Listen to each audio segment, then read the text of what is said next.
Should jump right on as a panelist. Good evening. Welcome to the Thursday, June 5th, 2025 Scarborough Board of Education Workshop. Can we call the attendance, please? Sure. Mr. Kelleher, He is joining us. Miss Leon, She is absent. Miss Lindstrom, Here. Mr. Rockensteiner, Here. Ms. Tarpinian, Here. Mr. Peony Huff, Here. and Miss Ledger and Miss Ruskina is here also. Yeah, they'll join us on. And I'm here. Yes, you are Miss Peterson. My apologies. This is what happens when I don't have a list in front of me. All right, would everyone please join me for the Pledge of Allegiance? I pledge allegiance to the flag of the United States of America and to the republic for which it stands, One nation, under God, indivisible, with liberty and justice. justice for all. Welcome, John. Hello. All right, agenda item 4.0 is new business. 4.1 is the School Building Advisory Committee Phase 2 update. So thank you, Charlie, Larry, and Lisa for joining us tonight. And I know we have some other committee members and some that attend all of the meetings, some community members in the audience. So thank you all for coming. So I'll pass it right over. Yeah, thank you all. I'll just start with kind of as usual, where are we and where are we going from here? So we've traversed the timeline and are almost at the end of at least this first kind of recommendation work, and then obviously a referendum coming. So we're updating you guys here today at June 5th, and then we will hold our vote on preferred options on the 16th, and then present our final recommendation to you on the 26th. Next slide. Oh, it's. Sorry, Sorry. watermark. So I'll talk through this. This was really just to kind of, how are we going to make our decision on the 26th? Very similar to what we did to get down to two options a few weeks back. So, these are the inputs that we're using, right? So benchmarking metrics, community feedback, your guys' priorities, our budget, we're sticking to that 70 to 130. And then, I think something that we really didn't account for earlier, although it's fairly obvious, is right, the SBAC's review and evaluation. I think Tom Hall has said it well, that the members of the committee have really become experts at this over the course of the last 6 months. And so a lot of institutional knowledge within the 20 members of the committee, and those that knowledge and history combined with all these other factors will certainly shape their opinions as they vote. Slide. Sorry. Yeah. Ready for the next one? Yeah. All right. Um, All gonna be like it. I apologize. Okay. That's okay. I've got a copy here too. So this is really to kind of just remind you of where we were last time we met, and the two options that we had narrowed down to that we were looking at. As you're going to see as we get to deeper in the slides, we've got new information that has made these two options as presented previously challenging for us. And so we're kind of looking at, we've expanded some other options. There's a little bit of a, 2 steps forward, 1 step back feeling as we went from 4 options to 7 to 2 to 14 to 2 again, right? So that's just kind of the nature of it as we learn more information, trying to be open-minded to alternate options and not be so rigid that we don't look back at options that were eliminated for some reason that the new information might have changed. Yeah. Next slide. So I can show. We'll get rid of the watermark. Sure thing. Yeah. Our apologies for that. The watermark, just look more like a watermark or. Yeah. Yeah. On mine, it's behind. Yeah, I know. Something. Yeah. But to Charlie's point, that's been really a nice aspect of the committee, that to be really open to those new ideas as we get more informed, and not, like he said, not get stuck, somehow we're going backwards, and it's new information. This our newest member. Oh my Yeah. gosh. This is the. Is that a clover? A little clover, Yeah, isn't the it? clover, A yeah. little baby clover. Yeah. Chickadee morning awesome. Yeah. It's a great shot. That is Did a you great take it? photo. Yeah, that's at least original. That's Oh, incredible. it's beautiful.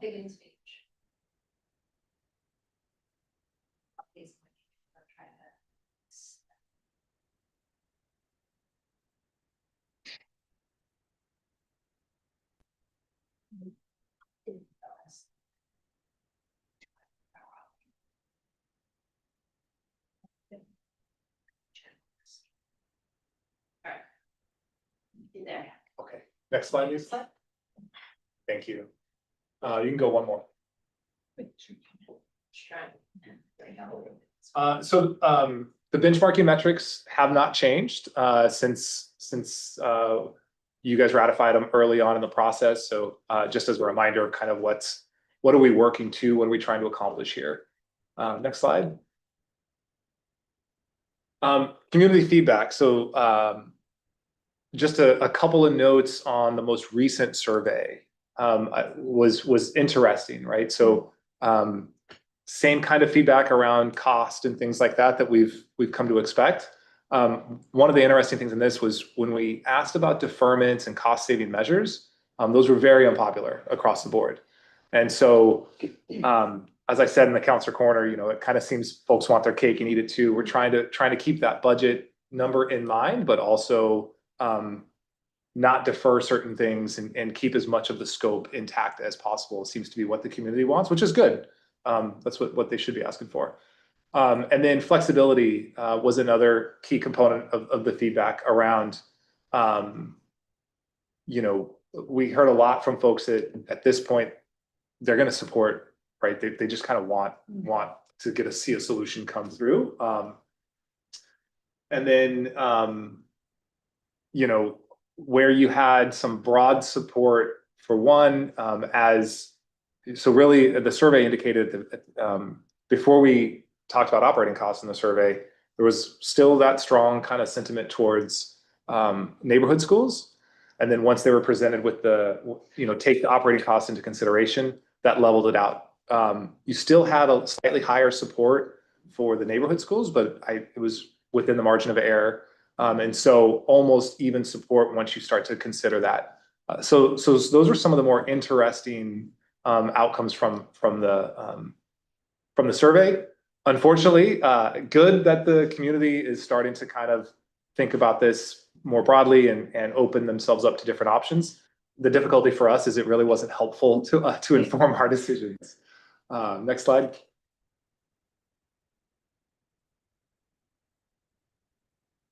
Yep. So I'm going to show you a chart in a minute that kind of lays out the options as we see them today. And just to kind of help frame that, we wanted to kind of give you a visual of the sites and the options. So there are two sites that really work well for the neighborhood school or a larger consolidated school. And then there are certain sites that really are only options for specific neighborhood school replacements. Why are we now looking at multiple options, multiple sites, right? Once we got down to two options, in order to really give us a apples to apples comparison on cost, Harriman needed to pick a site. So the committee picked a site that they thought was frankly the best option without having all of the data in front of us, but really, hey, this seems like it's in a great location. It's big enough to support either type of school, either option. So that's what we used to quote. And as Harriman looked at it and their engineers looked at that site closer, while we didn't do actual geotech soil studies, they had enough information on adjacent lots to know that there's probably going to be some challenges on that lot. And unfortunately, what we learned through that, in order to accommodate a building of this size or of either size on that lot, they really had to re-engineer the foundations and bulk it up.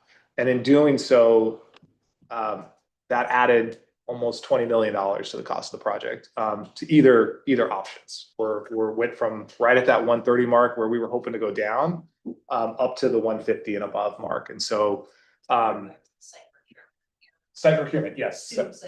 Yeah, thank you. Wasn't just the foundations, but that was a big part of it, but also the geometry of the site. You had a long entry drive, so lots of road work, and then bring the utilities in, the site itself and the cost of the sites and things like that. And so the size of it, lots of factors that drove that price point up.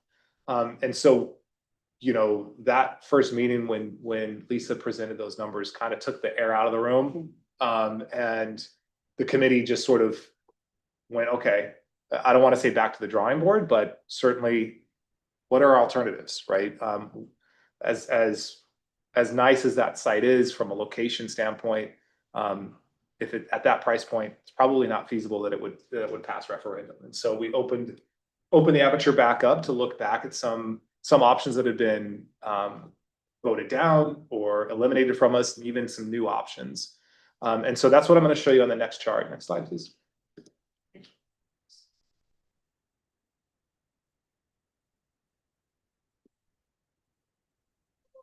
I think there's two similar options, just combine that sentence. Yeah. Yeah, so what this table gives you is option ABA, which is the 3 K-2 schools. So those are the smaller neighborhood school solutions. And then the two on my right are the consolidated options with 2 sites. So essentially there are 2 sites still in play that could support the larger school. And then there's a couple other options that could support a K-2 school. And the reason there's so many of them is right, it depends on which K-2 school you decide to replace. So site, Larry. Not Larry, sorry, Charlie. That's okay. And additionally, both of the proposals predicate the same changes at the Wentworth School and the middle school, right? Yes, thank you. That's been a. I know a lot of our, a lot of constituents are still of the understanding or assumption that this is only a primary school project. And so I think it's important for us to continue to highlight that. Thank you, Diane. Yeah. Thank you.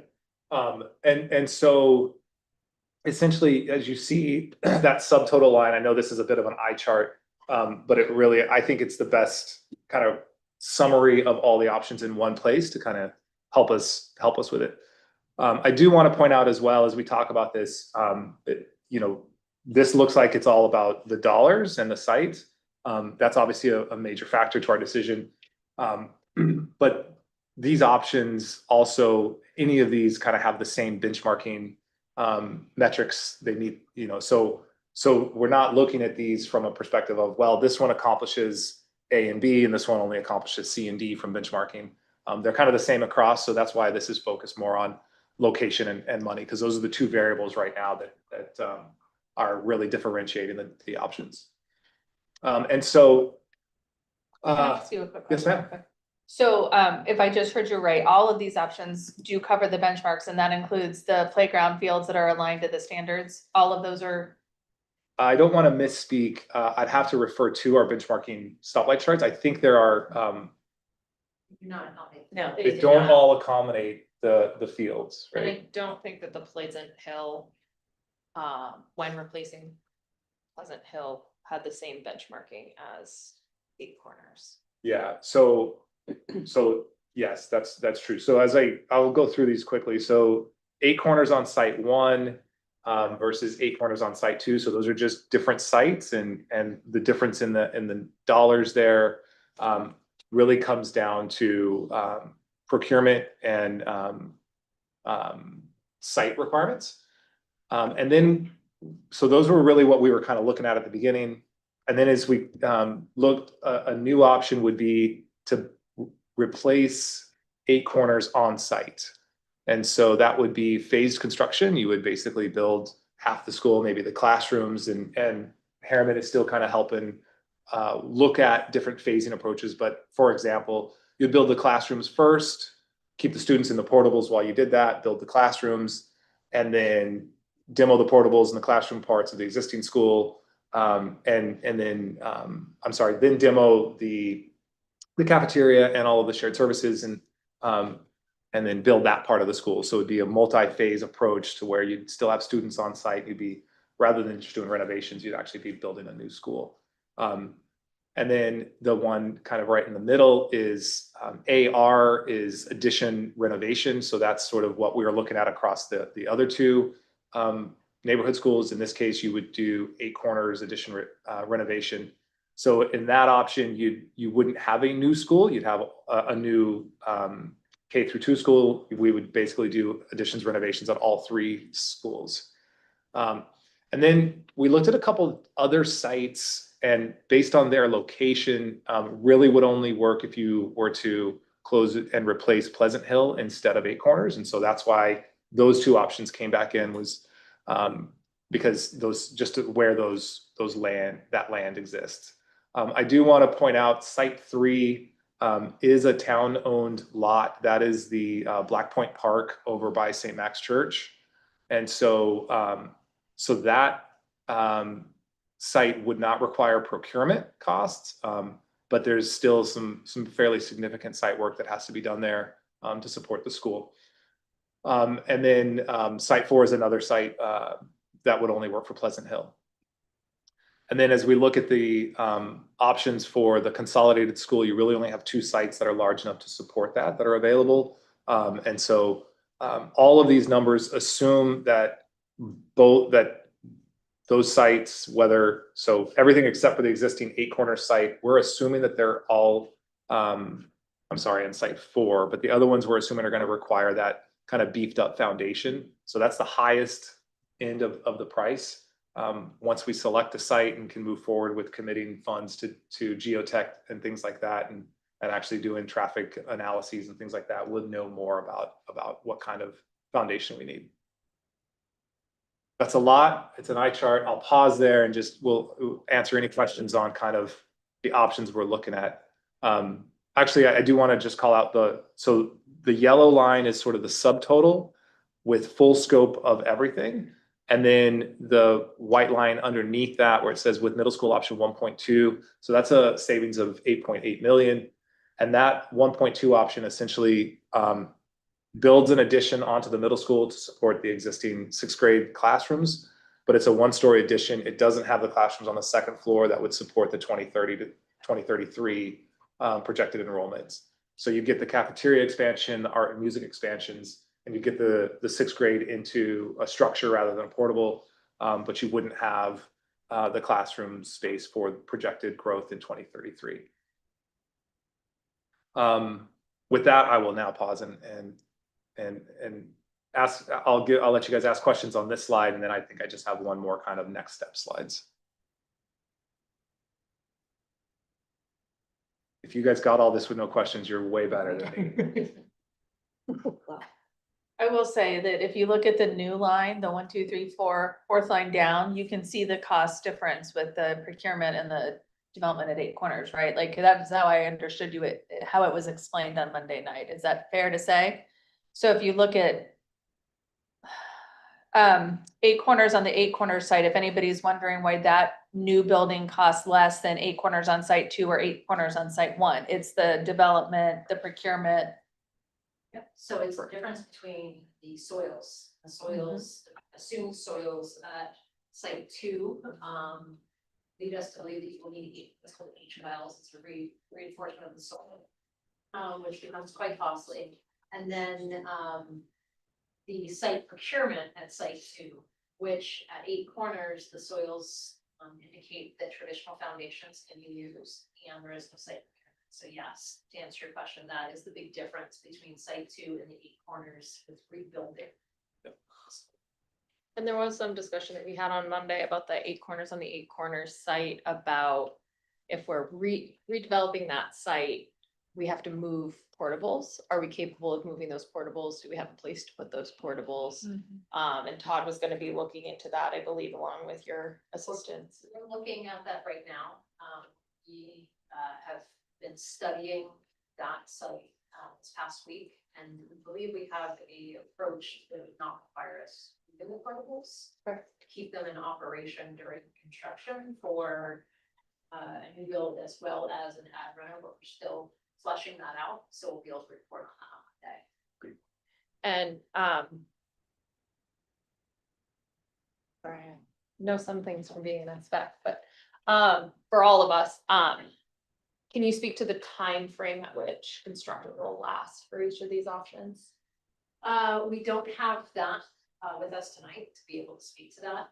I think, we're hoping to narrow down some of the options before we kind of have all of that, pulled together, but generally speaking, once a referendum is passed, it will take about a year to do the construction documents. And about 2 to 2.5 years to construct a project. It varies depending on which option you go with. And so let's say that you have a successful referendum this fall. Wrap up the construction documents fall, late winter, or early winter of 26. And then essentially 27, 28, you start in 29 most likely with the kids back in school with those construction projects. Again, there's lots of variables in all these different options, but that's generally speaking. I need you to slow down and say that again. I did not understand it. So the timeline you just laid out, you said that assuming a successful referendum in November of 2025, it would take about a year to get the documents done. So about we're talking the end of 2026, by the time you're ready to start construction. And then you lost me for a few. 2 to 2.5 years to construct the projects. Where would the children go? Because So they're we still would phase here. it.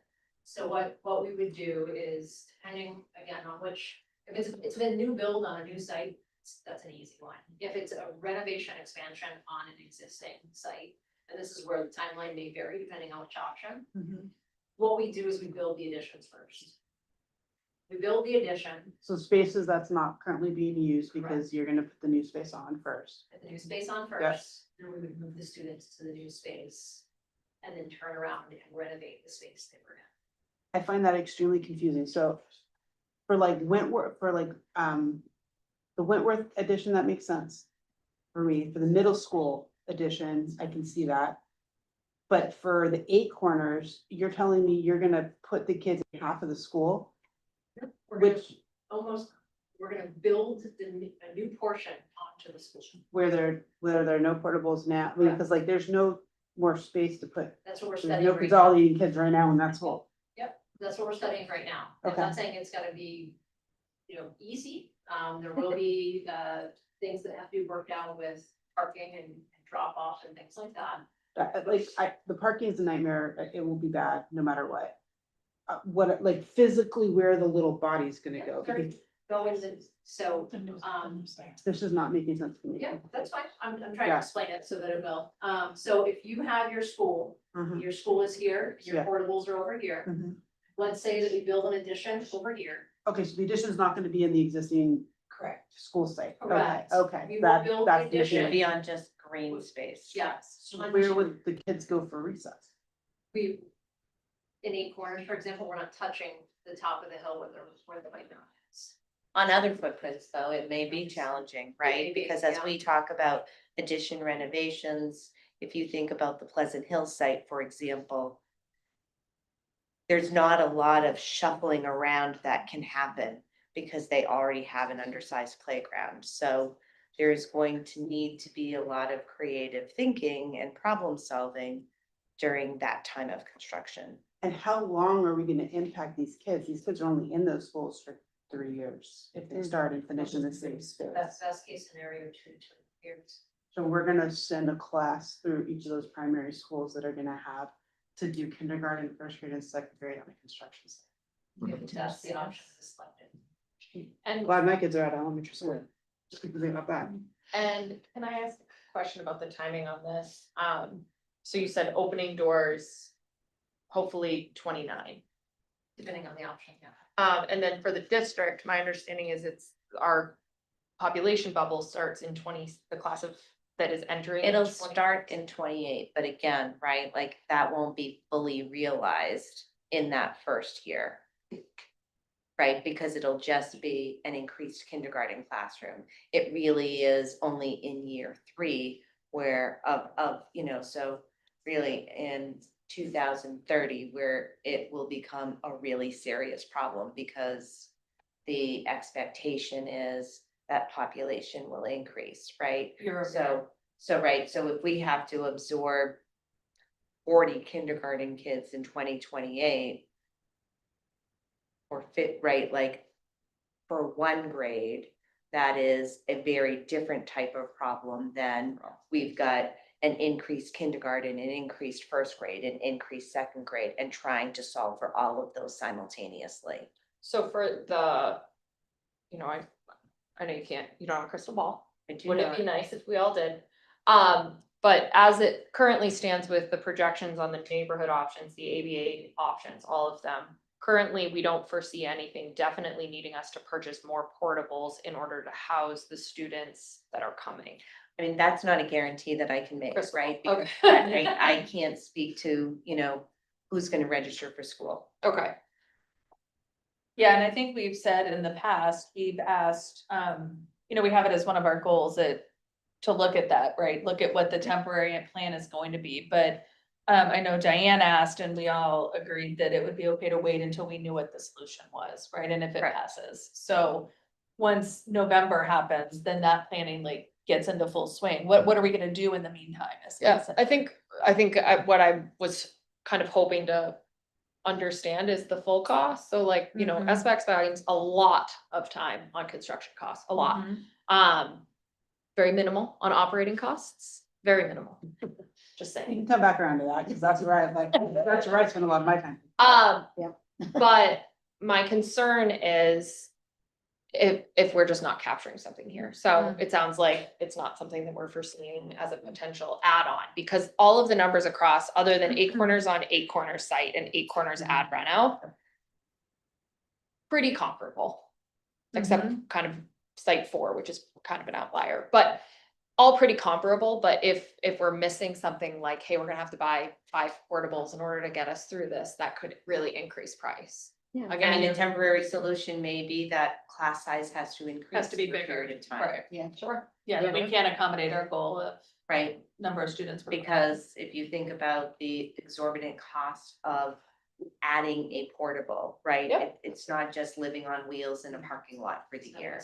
It has to be sprinkled, it has to have plumbing, it has to have, right, like all of the It's like things. $1 million for two. Yeah. That's correct. Yeah, for two portable classrooms, yeah, it's $1 million, and if you bring one, you have to bring another. Yes. So, and then you have to have the space, the shared space, the cafeteria, the gym, the Oh. offices, so it's not as simple as I'm going to bring one portable and drop it right here, it's really a city you're creating, for lack, I'm for a visual, it's more like creating a temporary school.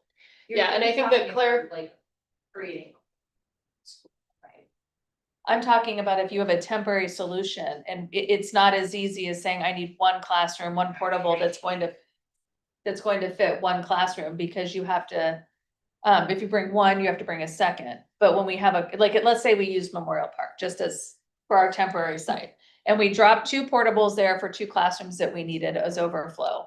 We then would need a cafeteria, some space to have a cafeteria, some Okay. space to have a gym, some space to have an admin office, right? So instead of it being just 2 portable classrooms, it's actually creating almost a mini school, for lack of a better term. And that's if you need to have a. Correct, temporary if you need a offsite. temporary, yes. Right now, the plan is to create renovation additions that are built in a way to which you can create the addition, and then that's extra additional space to be able to move these kids. Well, if I Correct. understand, Alyssa, and if I'm wrong, correct me, but if I understand your question correctly, you're asking about what about up until the doors open? Or until they start the construction, is that right? Sort of. I think I just needed the clarification of what year our biggest problem would hit, because, and that kind of clarified after, it's really the 2029. It's Right. not 2026 that we Mhm, suddenly have a mhm. crunch. Right. It's gonna be a It's absorption gonna of be the an 3. incremental lift, Yeah. Exactly. right? Which, gives time for planning and flexibility, but, And some short-term solutions that may be less desirable, but necessary.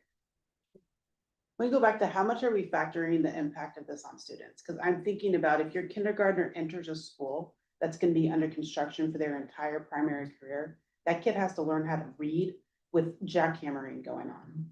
I mean, have you ever worked near a construction site? I've worked right next to a new construction of a courthouse once, which was a horrific experience.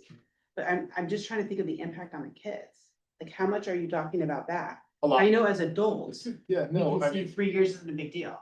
so in fact, I think, I don't remember if it was this Monday or last week, they've all blended together, but we just had that conversation and like, I actually just called that out of, the realization, not just a realization, but like, just put it out there. These kids, some kids will start in kindergarten in a construction site, and they will be in a construction site until they get to Wentworth.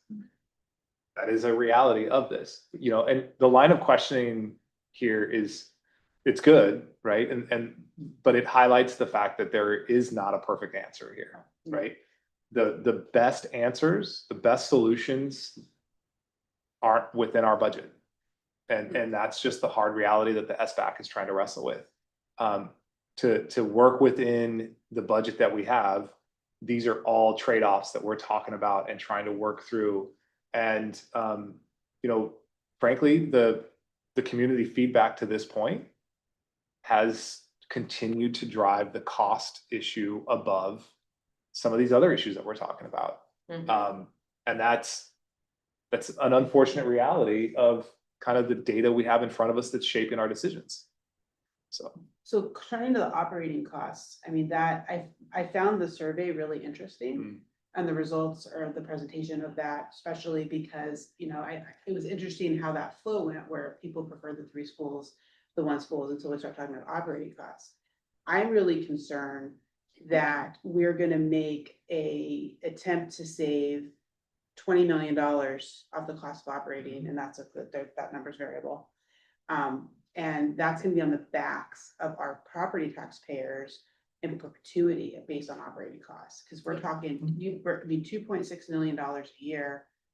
$20 million, it's eaten up really fast, and the folks who are living here and paying property taxes, who I hear from a lot, who I am, that operating cost is gonna magnify year after year with every increasing budget. I And think so- we've been trying to call that out from the standpoint of, and certainly in these last surveys, to really have people think about it. And I was happy that they did by the results. You got a different result when you said contemplate these operating costs. So I don't know how that will go from here as far as what we bring to referendum, what we bring to you all, but it is absolutely a big factor in choosing the right option, along with site and 3 schools versus 1 school. But I think more recently, we've done a good job of trying to get that in people's heads, to be contemplating that as part of the process. And I think I'm probably, because I'm on the finance committee and I spend so much of my time on this board, we're thinking about the budget. Before we start actually talking about the budget publicly, it's something that's really in the forefront of my mind. The budget being voted on right now. It's something that I stress about every year personally, to make sure that we have enough operating costs.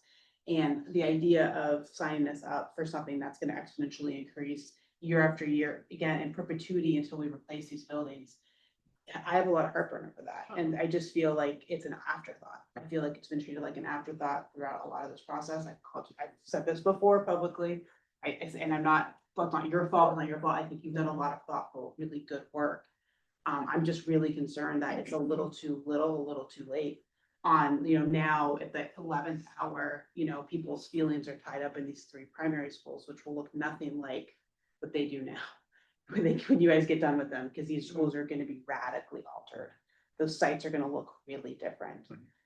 8 Corners is gonna be, in effect, a consolidated school. It might be in the same place, but that school is gonna be twice the size of the other school. So that school's is not having less of the neighborhood feel that it has already, which is something it has less of than the other 2 schools.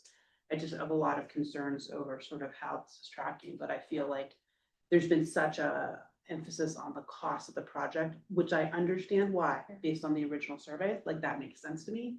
But that the fact that we've let operating costs lag, which we knew out the gate, the operating cost difference was a big significant thing in this. We've neglected that whole argument.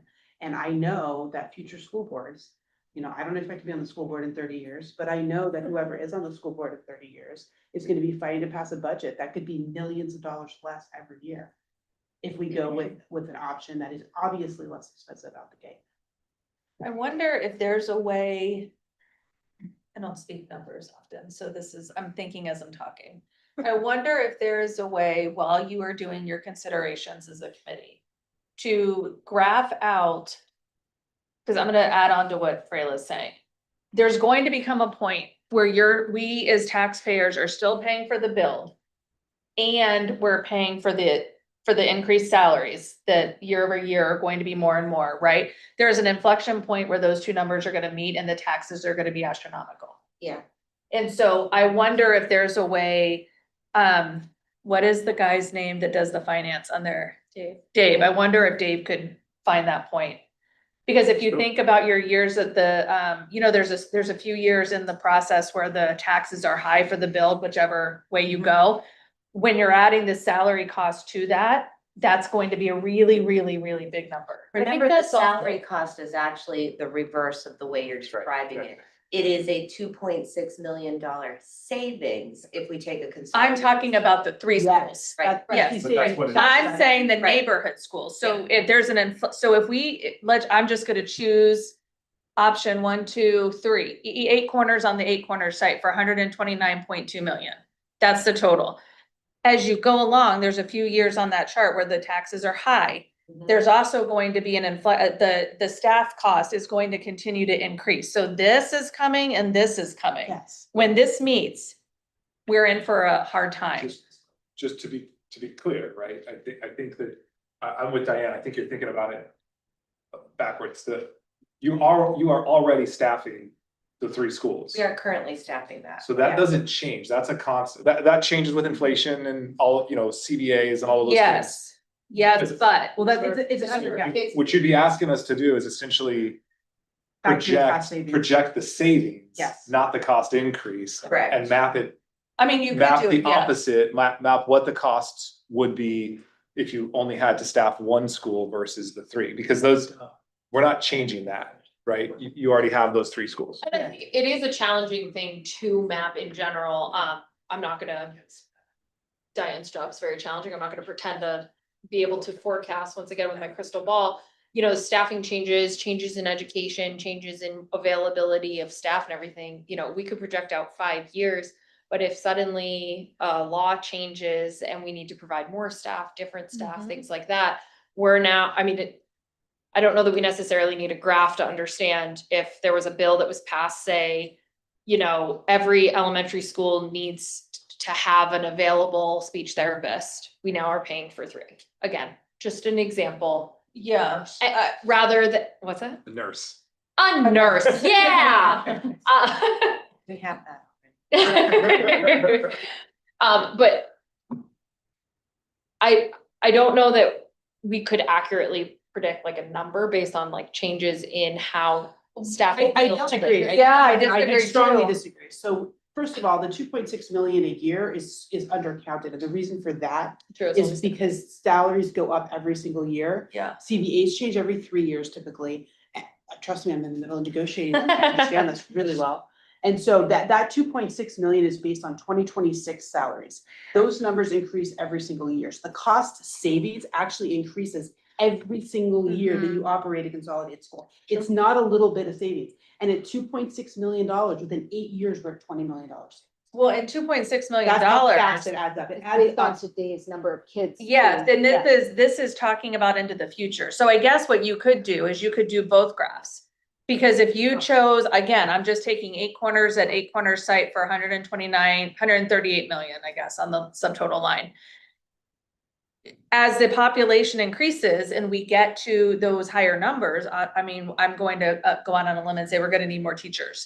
That So- staffing, those staffing costs are based on a fully loaded model. Yeah. Okay. So it is based on, right, like we're building these schools to hold a certain number of students, right? So we're planning on 850 K2 students instead of, the current 600 we have. So the savings that I was asked to provide to the committee is based on a fully baked model, right? Because it is not possible to say, oh, I think next year it's gonna be 47 kids, and the next year, let's make it this many. And so for the sake of ease of understanding, it was determined from when we are building for the students that we are expecting to have. This is how much it will cost to run it with 3 schools. This is how much it will cost to run it with 1 school.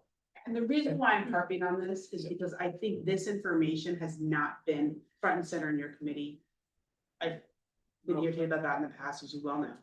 And it's information that I care a lot about, because I care about the cost of this project and I want it to pass. But I also feel like that I'm worried that we are balancing this project on the backs of everybody in the future. Mhm. And I don't feel like that's responsible. Well, I think you're highlighting something that I, as a leadership team, on SBAC, we've been grappling with a little bit, right? Which is, what is that interrelationship between short-term gain, let's get a referendum passed, and long-term consequences, both positive and negative? And I just think we need to be able to clearly demonstrate that in a way that I feel is lacking a little bit now and hasn't been in forefront. And I understand that you couldn't do it on 14 miles. Like, I understand I understand that getting down to like that cross tax with the changes that were going on. And I watched the fluidity of your committee and the way that you adapted and changed model. And I respected the way that process worked. I thought that was really highlighted a lot of really good, hard work that everybody showed up to do. So like, I know I can be super critical, but I also respect a lot of the work of your committee and how you handled it. I am hyper focused on staff costs and finances, because those are my committees. That's what I do. And this is just a concern of mine going forward, because I plan to be here for a long time and I'm gonna be paying those taxes when they go up for whatever choice we make, and I'll be paying for the extra staff too, if we have extra staff costs. Yeah, And that's something that's the forefront of my mind. I think what you're saying has been said in committee multiple times, right? Alyssa has brought it up early on. We've all talked about it. We find, and once we got the numbers of the 2.6, so there was the people that are more kind of cost hawks were very questionable about that. You're right, but they got them. They we walked them through it. Diane did really, and we got there, and they were okay. That's a significant savings. And so I guess, right, the question today is when an option goes to referendum, right? I think what we all have to ask ourselves as we try to make a recommendation to you guys is what's going to pass a referendum. If I put $150 million project up for referendum and try to sell it on operating cost savings, is that going to pass? And that's the question that we ask ourselves all the time in committee, Sure. right? Because I think we view success not as whether we get a consolidated or a neighborhood school, right? Success to us as a committee is we get a solution passed at referendum, right? Sure. That the community gets behind. And so I haven't received enough feedback. I'm just speaking frankly as Charlie, not as the committee lead, but I haven't heard enough feedback to believe that we can pass $150 or $155 million referendum and say, yeah, but you're going to save a lot in operating costs. I just don't believe it's going to pass from what I've heard from the community over the last 6 months. Other members are in the room, and I'd welcome your input if you feel differently. But unfortunately, as much as I agree with what you're saying, Freyla, that is the challenge that I think we're up against, and what we have to grapple with as a committee, and what you guys are going to have to grapple with as a board is, can we sell $150 to $155 million project to the community and get it past a referendum? But I do think I think we're very focused on cost, which is wonderful. It's a driving force. And one of the top reasons on our community survey that the previous one didn't pass. But I'm weary that we're letting other factors slide behind that could also, like our students being in a construction site for their entirety of their elementary school experience. Parents may not want to hear that and may fail a referendum for that exact reason. People may be upset because of the staffing costs and how they will forever grow.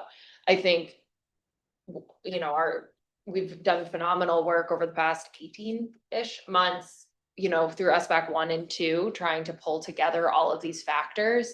But I think the challenge on the committee now is to take a gigantic step back from being hyper-focused on one factor and look at 18 months worth of information that's been gathered and say, we need something to pass that isn't based on one factor, and then just to have something else pop up from behind and say, you completely neglected to look at me. Because anything could fail. There is no slam dunk here. There's no Yeah. project that fills the entire benchmark, the entire cost, and has the perfect site. And Yeah, that's right. And so, through the process, it's also been almost evenly split, well, people for whatever factors they're contemplating. It's been almost evenly split through the whole process between one consolidated school and 3 separate schools. Yeah. So it's hard for us to get information that makes us push one way or another. We did just talk this week about trying to switch the focus from cost to value, which I think is part of what you're saying. Sure. And that's somewhat more of a marketing, communications effort, to prove that value. And I think for what we're doing, we're coming with an option, a solution to recommend, based on what we've done. And, I think it's gonna be difficult, to Charlie's point, for us, after all the work, to say that an option very similar to the one that failed 2 years ago is what we're putting forward again. And I'm just talking about like the voting coalitions on that part. I mean, I don't disagree. I think you Yeah. have a struggle throwing up 158.5 or Yeah. $161.8 million project. Mhm. So which is everything. which is all of the consolidated school choices, right? I also think there is gonna be, to Alyssa's point, there is going to be, if we assume that the option is going to be to keep the neighborhood schools, I think you'll hear pushback for a variety of reasons, right? The Pleasant Hill site, what it looks like. 8 Corners site, because it doesn't have the same feel as the other, which I would argue back, and I told Charlie the other day, there's a huge neighborhood that has just gone up by the 8 Corners school.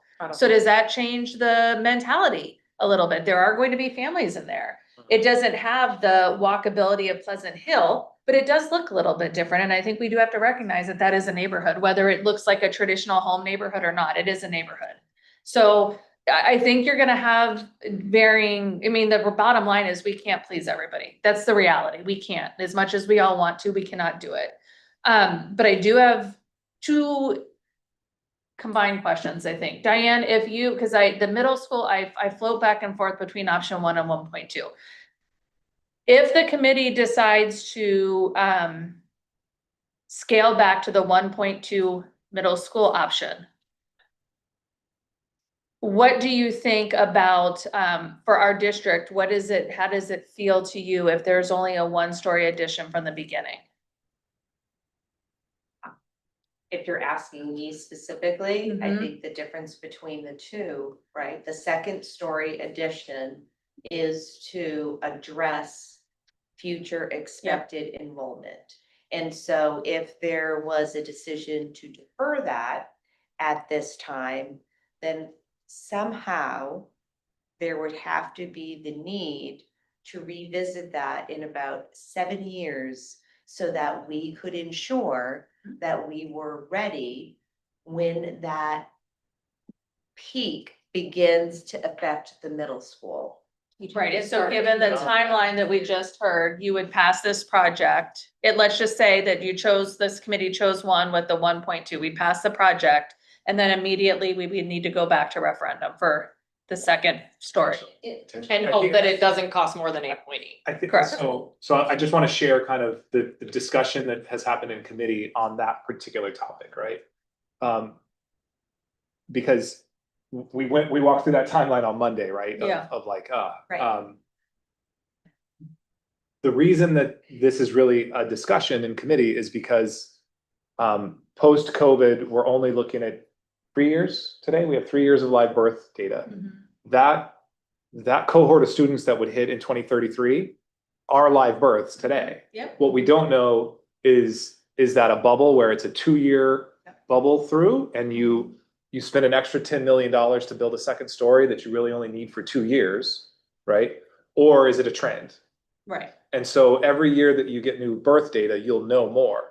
So you don't necessarily have to, if you knew in 2028, because the live birth data was coming back and you went, you could referendum it earlier and try to bond that out and add that in. Of course, the phase of the construction would be problematic and things like that. But I'm just bringing that out just to be clear of kind of why we're having the conversation in committee, because it seems obvious that, well, why would you do that and then have to add on to it later?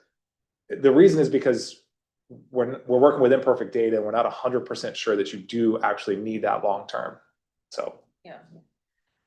The other two things I was gonna say is something was said in public comment on Monday night's meeting that I thought was really interesting, and that is if you could get the number below 130 million, even if it was 125, and we talked about 127.5, that feels good to the voters. And I think that's an important thing to think about as you're considering this, because it is below what we said. Even if it's a couple of million below, it's still below. So I think that is a good thing to consider. That was a good comment that I heard. And then the second thing is, that survey data, the most profound piece to me was a deferment, the absolute objection to deferment.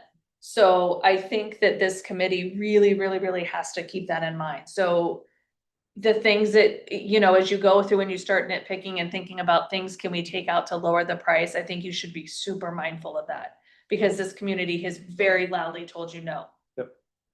But I think, respectfully, what's very challenging about that is, on the one hand, it is really difficult to say, yes, we want all of those things for the community, but no, we are not going to accept the price tag that it costs. Yes. Those two things are in direct conflict with each other. And Absolutely. so I want to make sure that we're not putting undue pressure on a committee that has no ability to impact the price necessarily. Yeah. If everyone wants everything.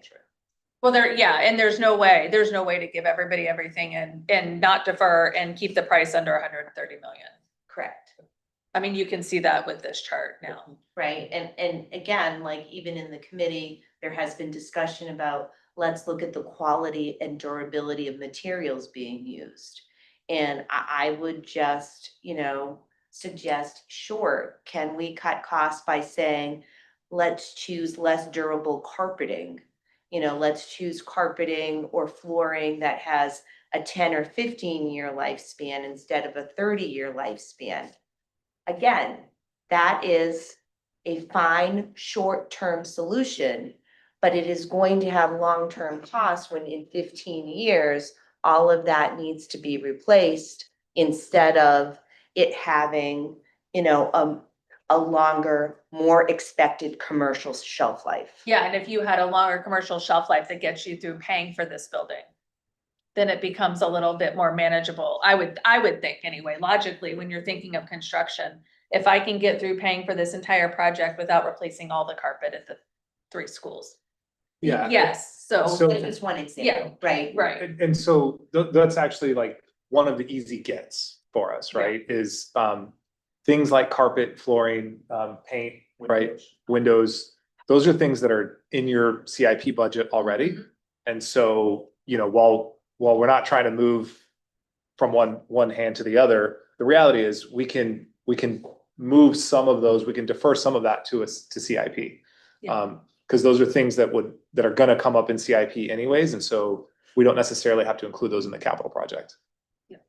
My concern with that is there are other things that need to be addressed with CIP, and so if we're going to subsidize this building project with our school budget, we need to be very careful that we don't overspend our budget. Yeah. Because when our boilers go and when our furnaces go. To be clear, like, I think what we're talking about is, obviously you're getting new windows in the additions, but to replace windows throughout the entire school, right? Maybe Yeah. doesn't make So sense. Charlie's talking Okay. specifically about the renovations that Yes. would be, Yeah. that would be contemplated in the option A deal. Okay. Yeah. Right, Thank you. which is a little bit different than what I'm talking about in Yeah. terms of, a brand new build and the and the selection of the kinds of materials that that brand new build is used. Yeah, I just. And Yeah. it wouldn't all happen at once. Something about that. It wouldn't all happen at once, like the way CIP works there, where if we're replacing windows in the existing part of Pleasant Hill. Sure. We wouldn't replace them necessarily or need the funds all in 1 year, so it would spread out just as if we weren't touching the building, that would be done over time. That makes sense. I know we're at time. I just have one more slide, if we could. Sorry. No, it's okay. It's all right. I just kind of want to talk you through the next steps, and then I have a question. I need some guidance from you guys before we adjourn. So, we're here at the 5th. We have a meeting on Monday. And then we will vote on the 16th. Go ahead. I think we were doing one more community forum and. No. So, That may have originally been on. yeah, old schedule, yeah. And so then, we are gonna try to we're gonna get you guys a packet, on that Friday, the 20th, so you have it through the weekend to study before a meeting on the 23rd, where we actually, I'm sorry, on the 26th, where we would come and present to you.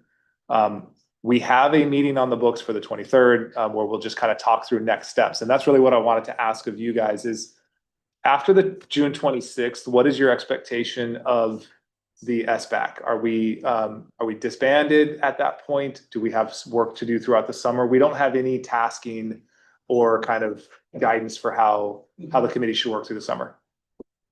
You really, I just told the comms committee this on whatever day that meeting, Tuesday. Once the 26th happens, that's when your communication work really ramps up. And so it's really, helping to, get the word out, educate, and it's a very fine line because you are, we do use taxpayer money, so it's more education based, educating voters on why they should be voting. What are they voting on? What are the big pertinent pieces of information? So it's really, I think your focus really turns from, data-driven decision-making to education and communication. So I'm just looking at the charter. I think we need to look at the charter Yeah. and make sure that it covers the activity. I think what we're talking about is charter. Yes. And so I think what you might be asking is. it says when that we disband. I think we need to review the charter and make it clear what our expectations are and what the authority is moving forward after the 26th. So the charter does end at the recommendation. Yes. Oh, I well, then I guess it does. didn't review the charge prior to this meeting, but that's my understanding of it as well. Yeah. So. I think that can be a discussion, should be part of the discussion on the 26th. Would be appropriate. Yeah, and I would, between now and then, if we can just get that kind of guidance for, what we need. You don't want to learn Yeah. after that. Yeah, I didn't realize we put something in here that ended it at. It doesn't, but it kind of does. It doesn't say. Yeah. It's just not Right. explicit It's is not all, explicit. so I think that there's probably some committee members who think they're done on the 27th. Okay. Okay. There are definitely people. And I will just say as we're closing up, I know this is really difficult work and you and the committee you've really put in a hard fought effort. And I don't pretend that any of this is easy. I've sat in your shoes. I know it's really hard and I appreciate all of the hard work. I appreciate all the time. I know you've added meetings in. I know you're trying really hard to provide enough time for the committee to meet. And so I really appreciate everything that you've done. So thank you and thank you. Absolutely. All right. Well, if there's no objection, we will adjourn at 7:02.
Good evening and welcome to the Thursday, June 5th, 2025 Scarborough Board of Education Business Meeting.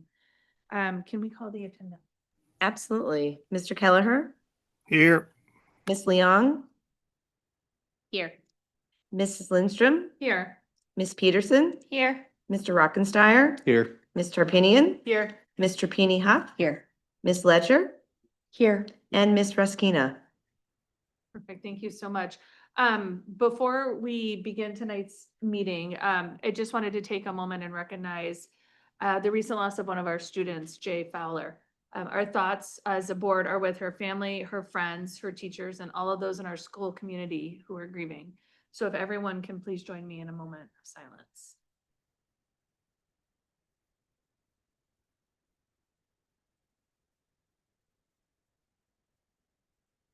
Thank you. All right, would everyone please join me for the Pledge of Allegiance? Pledge of Allegiance To the flag of the United States of America, and to the and to the republic republic for which it for which it stands, stands, one one nation, nation, under under God, God, indivisible, indivisible, with with liberty liberty and justice for all.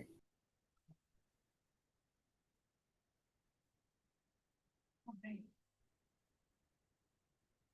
Thank you so much. Agenda item 4.0 is the approval of our May 15th, 2025 business meeting minutes. So if there are no objections. we'll So approve moved. those. You were just very excited. Yes. Yes, yes. John's not here, so I have to take him. So you get to do it Second. on your very last. No, we're doing with no objections, so we don't, you're just good. Oh, okay. All right, well, you have your order. You have your, now we're gonna have to call the vote. Oh, yes, I have to call the My vote. Thank you. apologies. Mr. Kelleher, Yes? is that a yes vote or a yes, I'm listening? Yes. Thank you. Miss Leong, Yes. Mrs. Lindstrom, Yes. Mr. Rockensteiner, Yes. Miss Peterson, Yes. Miss Tarpinian, Yes. Miss Trapani Huff, Yes. Miss Ledger, Yes. and Miss Ruskina. Yes.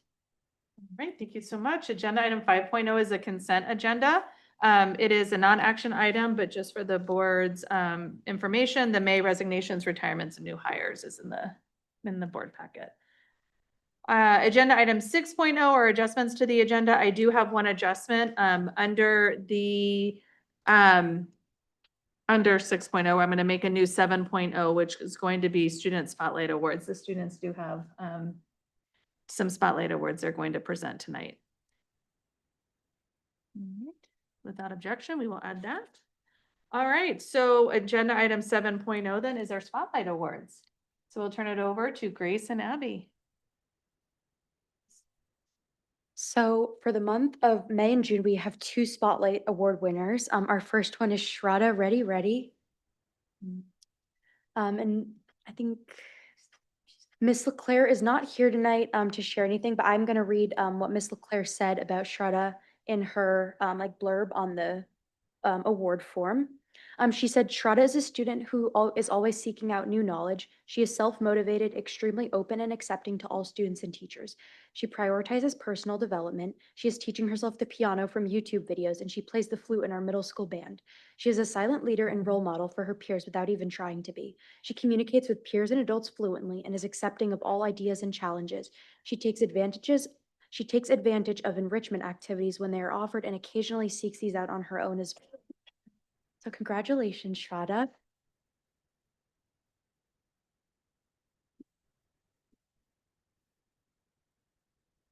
And for our second Student Spotlight Award, we have Lila Altvater. Did I say it?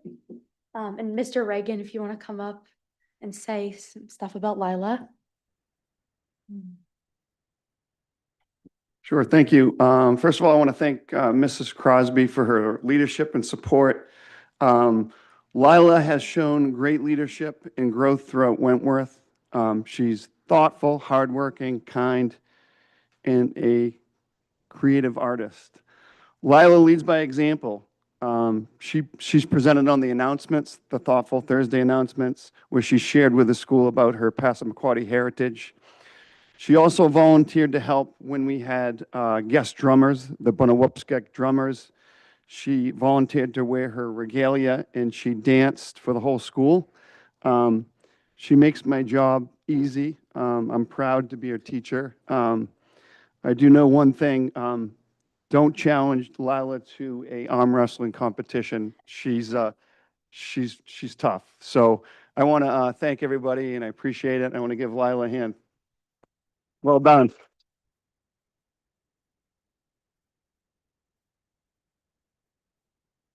Jenna, one last time, if you can take photos. Oh, we have.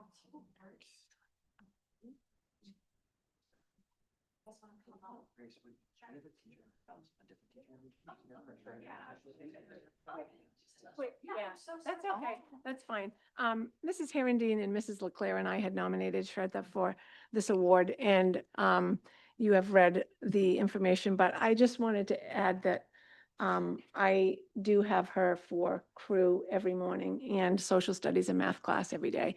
And I've seen some of the qualities that she possesses are very unique and challenging sometimes in the middle school setting. She's very confident, self-confident. She has an extremely strong work ethic, great attention to detail. She goes above and beyond, is always searching for things to extend her learning, doesn't really settle for whatever it is that we're doing in class. She's always looking for more so she can increase her knowledge of whatever the subject is. She articulates herself very well, very politely and respectfully, and sometimes very adult-like. And I think the quality that I find most intriguing is that she is very curious about everything. She started the year in a music class, not knowing that the option was band, and she had done band before. And about halfway through the year, we talked about, I asked her about band and she didn't realize it was an option. And so we connected with the band teacher and made that happen. And she has been I've heard nothing but good things about all that she's done. So yes, so congratulations. We're happy to be presenting you this award.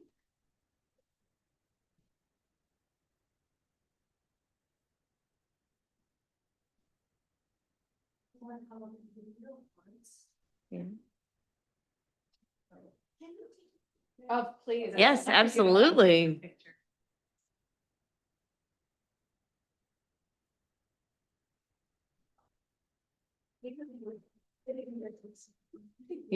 Yeah, the two of you should be with her, like you always are, yeah.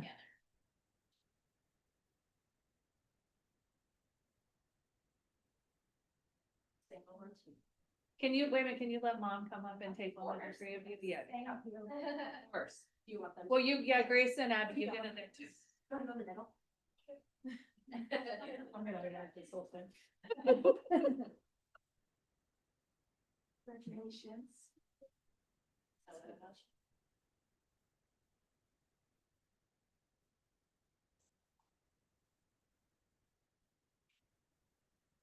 And don't go too far in case you want to say something after we do Lila's photos. Come on up. You want? You solo first.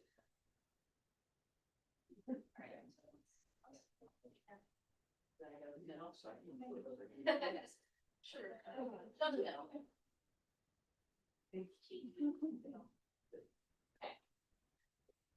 Congratulations.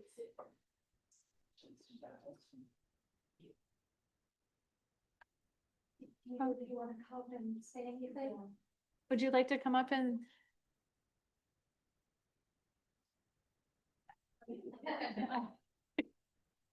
Do you want to rock, paper, scissors as to who's gonna go first?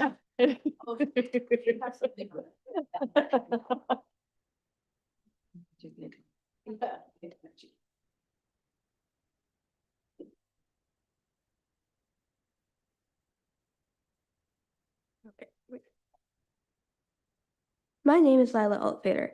I would like to thank my teacher, Patrick Reagan, for giving me the opportunities beyond the classroom to learn. It has been a great honor to receive the Spotlight Award. I am very grateful for this past year because I had the opportunity to share part of my Indigenous culture with my entire school. This is huge for the Wabanaki community, as it honors our heritage and supports our ongoing challenge for recognition within our communities. In Passamaquoddy, we say Wiliwan, which means thank you. Wiliwan.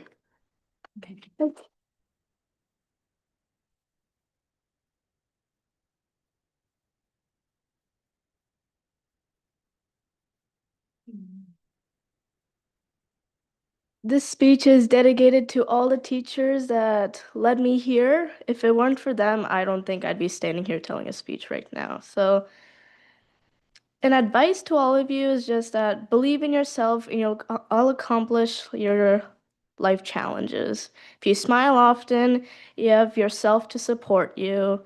And if you're brave enough, you're able to dodge all the obstacles to achieve your goal. So, yeah.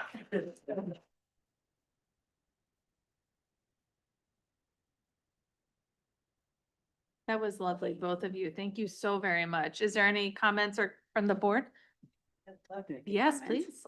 I would just like to say, this session has become my favorite of the meeting. So Abby, and Grace, thank you so much for bringing all forward all these nominations. And to the nominees, when I think about, people ask me sort of like why I do this. And when I think about why, when you come up and I see the student leadership that we have in our community that we're fostering, you are the reason why I can get up here and do my job. Because watching two really smart and hardworking women who are learning and developing in our schools and are becoming student leaders, which is what I heard is your leadership qualities from both of your teachers. And the fact that you're not afraid to take risks and stand up in front of others and be those kinds of leaders that we want to see makes me so incredibly proud. And it really does. It's really why I show up here every week when I need to do my job, because you show up every day and do what you're doing. And it's so important and valuable. And so are you.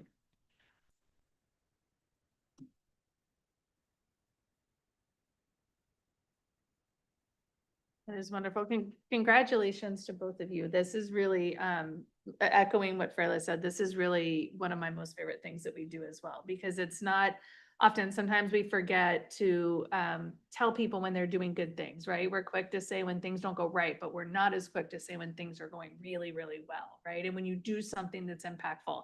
And sometimes we forget too that those impactful things can be little. It doesn't have to be big and expensive and flashy and showy. It can be little things too, right? And so both of you and your leadership skills and your grace and your ability to get up here and speak in front of all of us and show up for your classmates and your teachers and your parents and your families every day. I know that they're proud. That's why your mom wants to take, so your moms want to take the photos, right? So this is a moment for your families as well and for you. So thank you so very much and congratulations to both of you.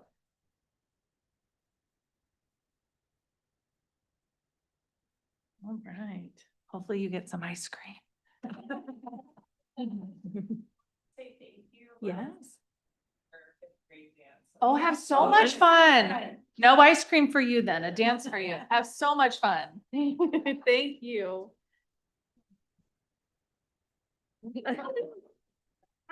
Sorry, Dash.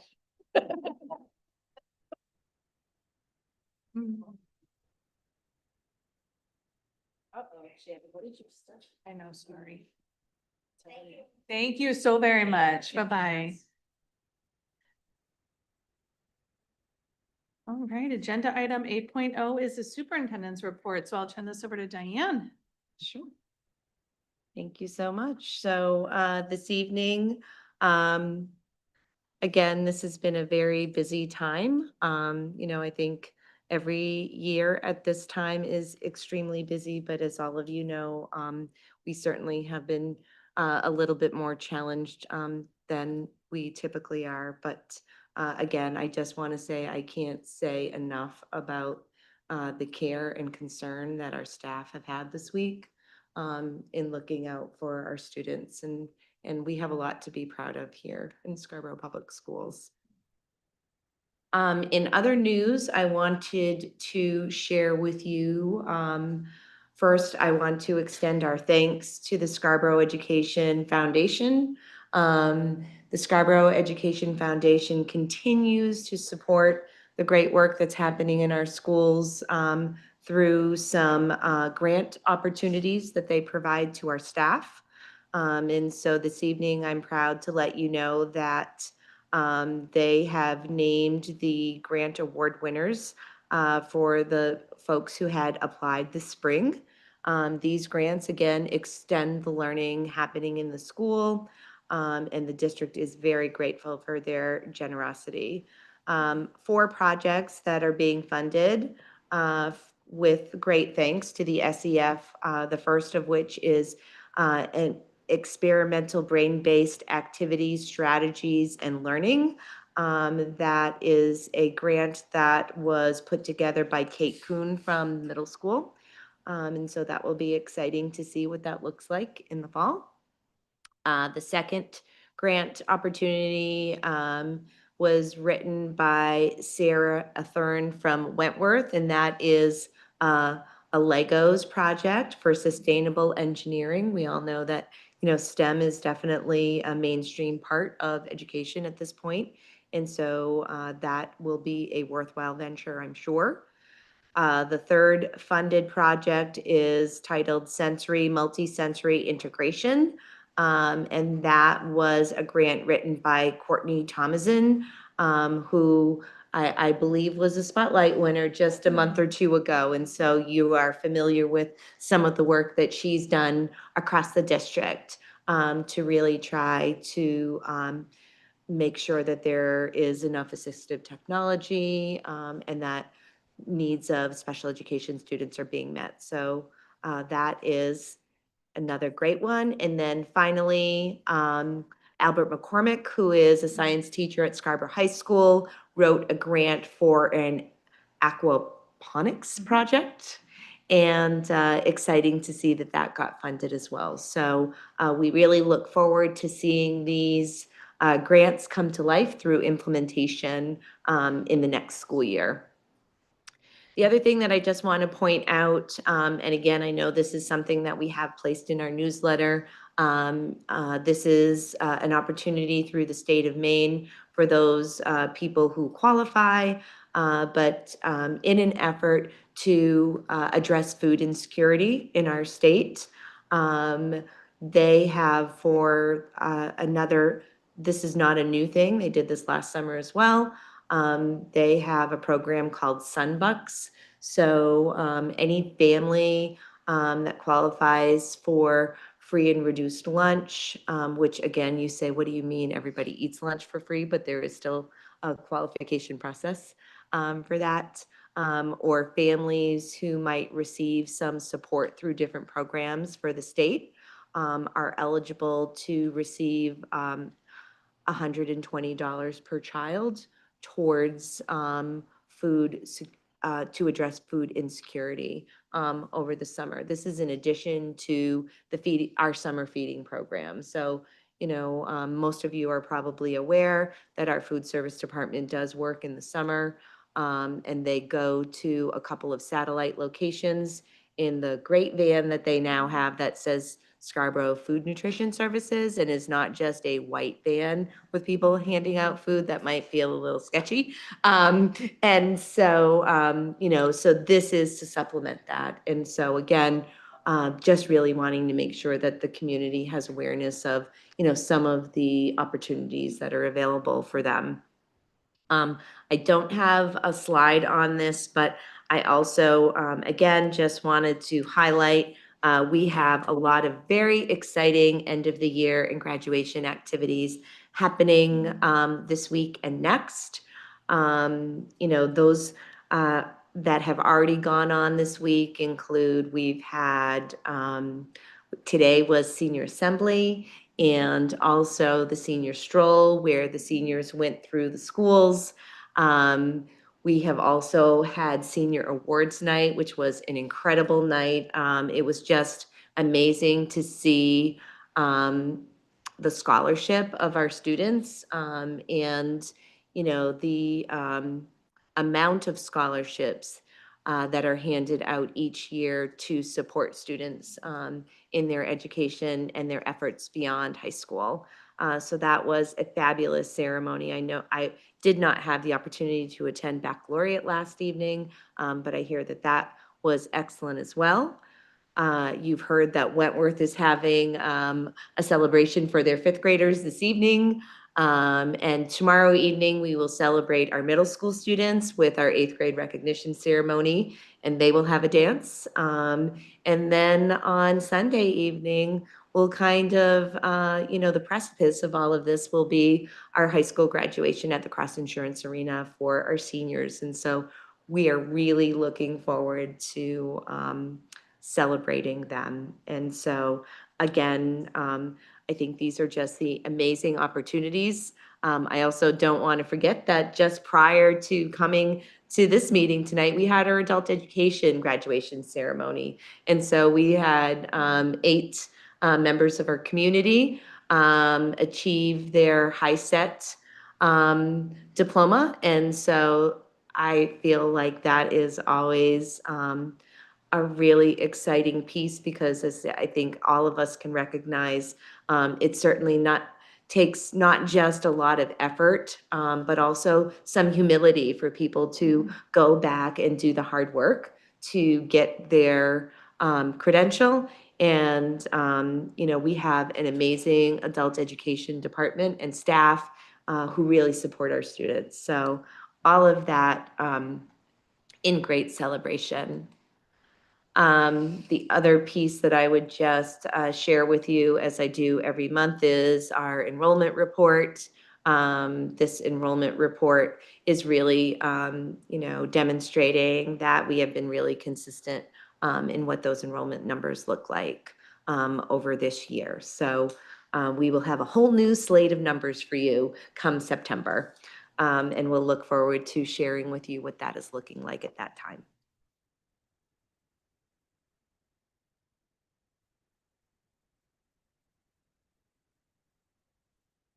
Thank you. Are there any questions for Diane? All right, thank you so much. Absolutely. Agenda item 9.0 is the chair's report. So first thing first, I do have actually, I did put in a graphic, so I do have, there we are. Yes, this is my one time I put in a graphic.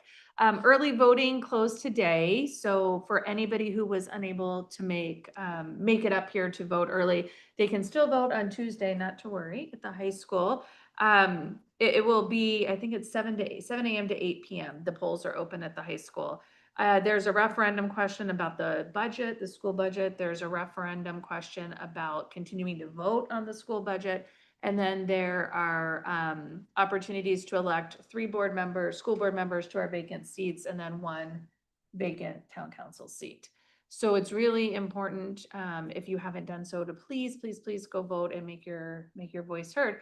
The link on the bottom of this page brings you to the Scarborough town site that includes a sample ballot, so you can see the questions, how they're written. You can see the candidates' names, and then underneath that, directly underneath that, there's a link to candidates night. So anybody can watch that and get a feel for the candidates' positions and what is meaningful to them. We do have a couple of goodbyes tonight. I know we did talk about Grace last meeting when we did our teachers. We included Grace in that our sayings in that meeting, but I know I would also be remiss if we didn't say one last time that we certainly hope you've enjoyed every last bit of this week. These are super special memories. Yeah. Did you do the senior walk and getting to go and see your teachers? That was really, really great, like celebration. It was really good to see all my teachers. Oh,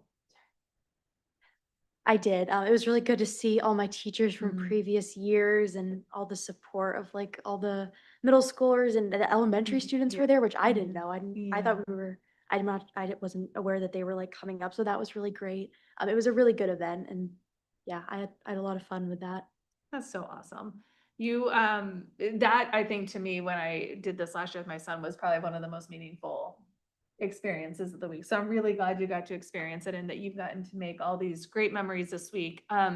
We wish you nothing but the best when you go on to college, and you contributed so much to our work here, into the district, into the schools, and you should be really, really proud of all of your work and all of your contributions. And we thank you so very much.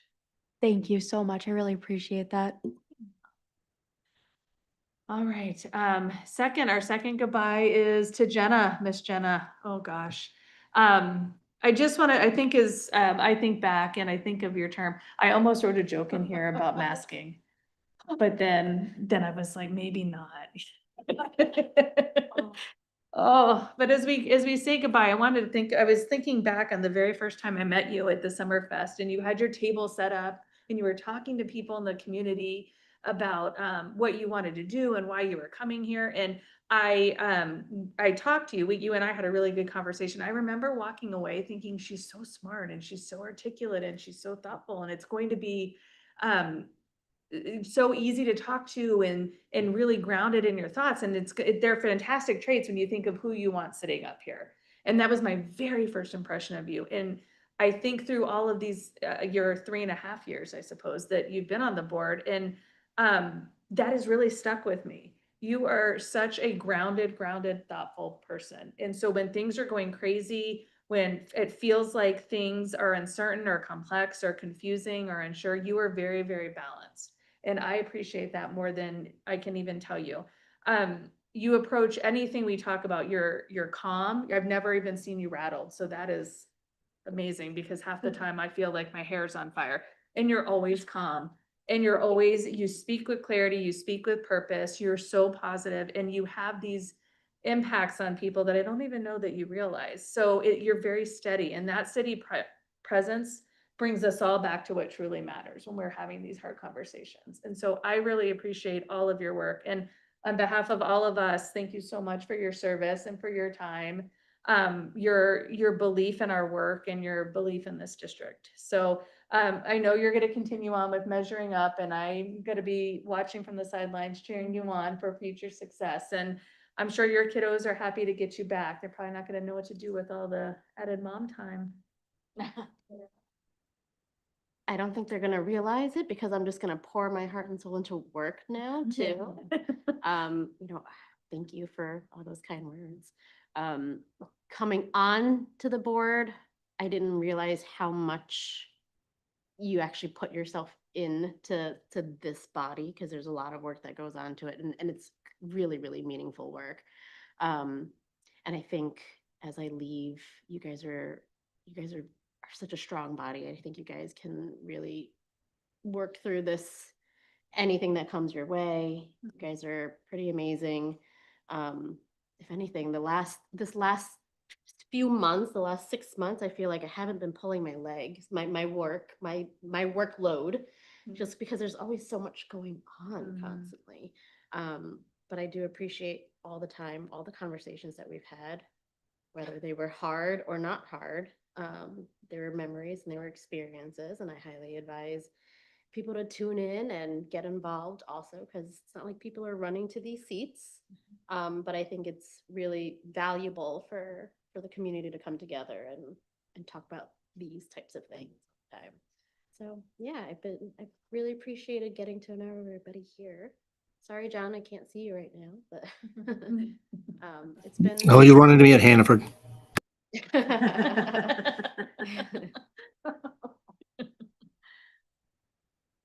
All right. Well, we have something, a little something coming for you. So thank you so much for all that you've done, and thank you, both of you. So I want to clap in them. All right. Any thoughts or questions or comments before we move on? Okay. Agenda item 9.0 is board vacancy. Do you want me to read the letter, or do you want to say something? What would you like to do? Okay. Sorry, I didn't have anything prepared. Wasn't expecting to be here tonight. It is with great sadness that I need to step down from my board seat. There have been changes in my personal life that have changed since I was elected and need a little bit more of my attention. So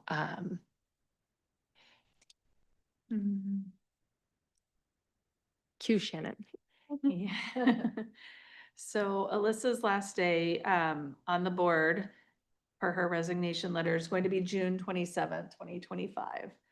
So she will be with us through the next board meeting, and then we'll take a step down. So our job right now as a board is it's not an action item per se, but it's something for us to talk about. I'm going to read really quickly the town charter verbiage as it relates to vacancies on the board.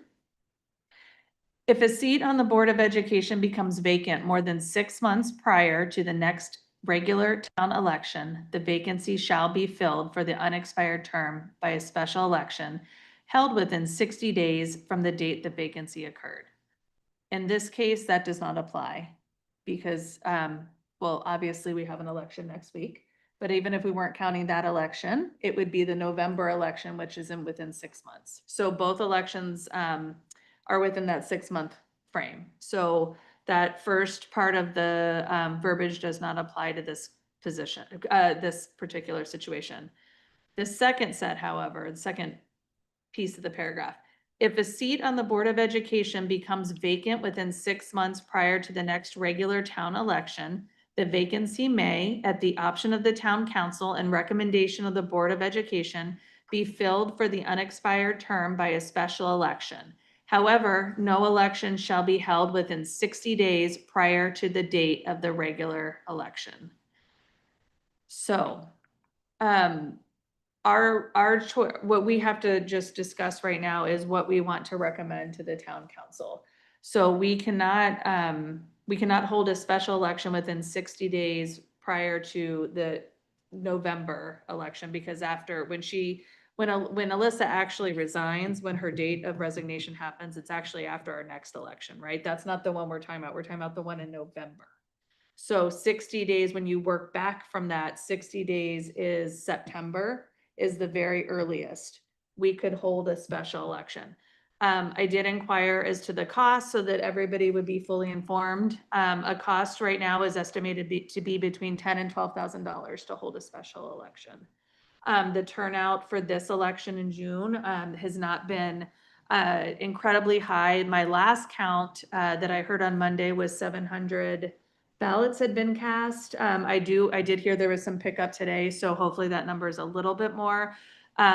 But we can expect that in September, end of August, September, there's likely to not be a large turnout either. That's still vacation time. People are starting school. What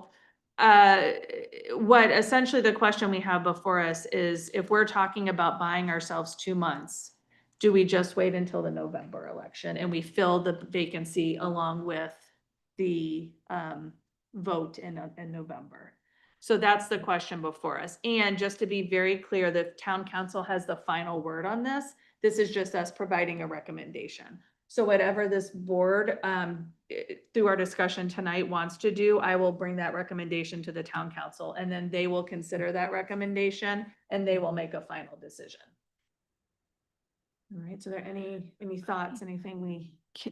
So just backing into that, so actually, if there were, say we were going to have an election in September, backing into that, the papers would need to be turned in what, August? And so we would need to give, how much time do you need to, I mean, we would be like announcing now. Yes, You we need would be to pull trying your to- papers, yeah. Yes. And so that's like ultimately a 3-month window right before, all right.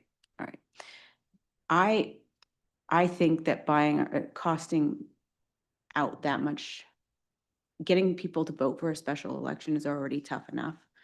And it's not going to buy us a whole lot of time. It would be nice to have somebody starting in the beginning of the school year rather than most of us have learned that starting in November is kind of a tough gig. But yeah, I don't personally see the value of trying to hold a special election. especially since we're gonna, the turnaround is pretty tight. Yeah, I feel similarly, Julian. I just don't think, I mean, asking taxpayers to front the $12,000, even though that amount of money is not extraordinary, it's still an expense. And quite frankly, I don't think this board has the intention to work on a special election before November referendum. If you think about what this board's work is gonna be in that timeframe, this would be an unwanted distraction. So I really, I think it would be an imprudent use of funds. I don't want to ask the taxpayers to front a special election bill for a low turnout election when we're gonna have one in 2 months later. I don't think the value of somebody coming in at that point in time is gonna be helpful. They're gonna be not as much help because that time frame is just gonna be a really difficult time to enter the board. And I don't think it makes sense from a financial perspective, and I don't think it would be that helpful at that point in time to have to onboard somebody in the run up to the November election. I think it's much better to onboard them after the referendum.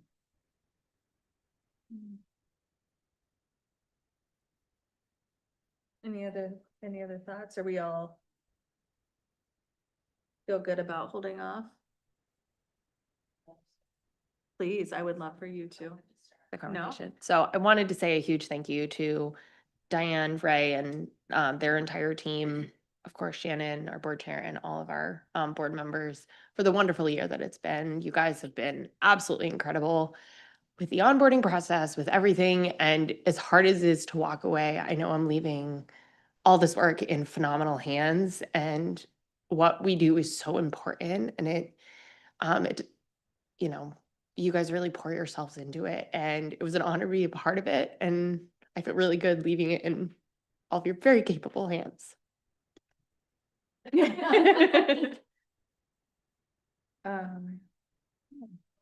No, someone, they've gone. Yeah. They've been used up at the town council meetings. Yes. I think that I would be, I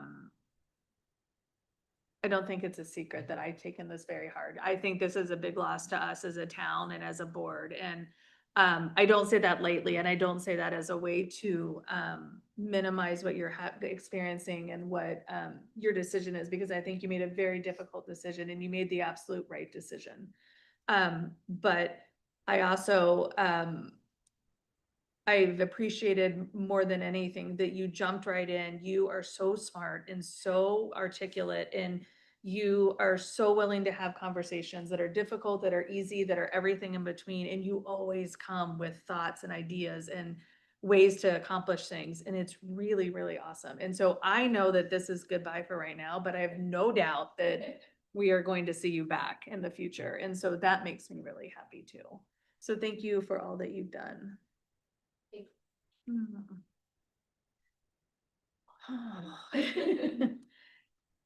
So any other comments, any other thoughts before we move on? Okay, so I think what I'm hearing is that I also agree, I guess I didn't say what I think. I also agree that the cost, I struggle with the cost quite significant. I mean, that's a big cost, and those are taxpayer funds we would be using. And so that is a big lift for me.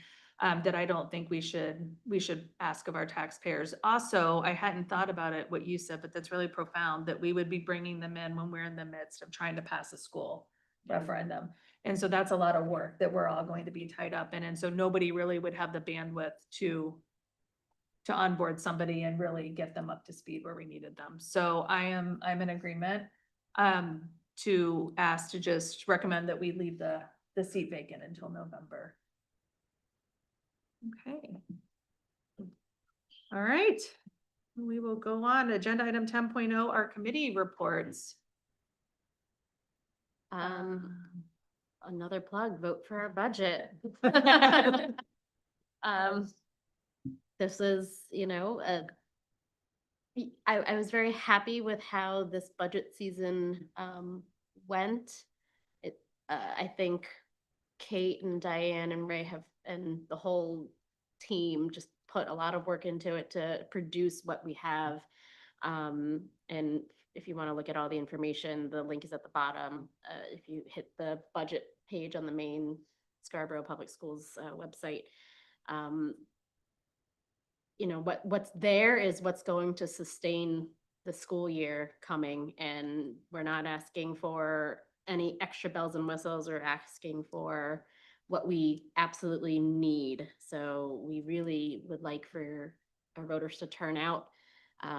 As Shannon has mentioned, the turnout for absentee has been lower right now, and hopefully everyone's just been waiting so that they can go vote on June 10th.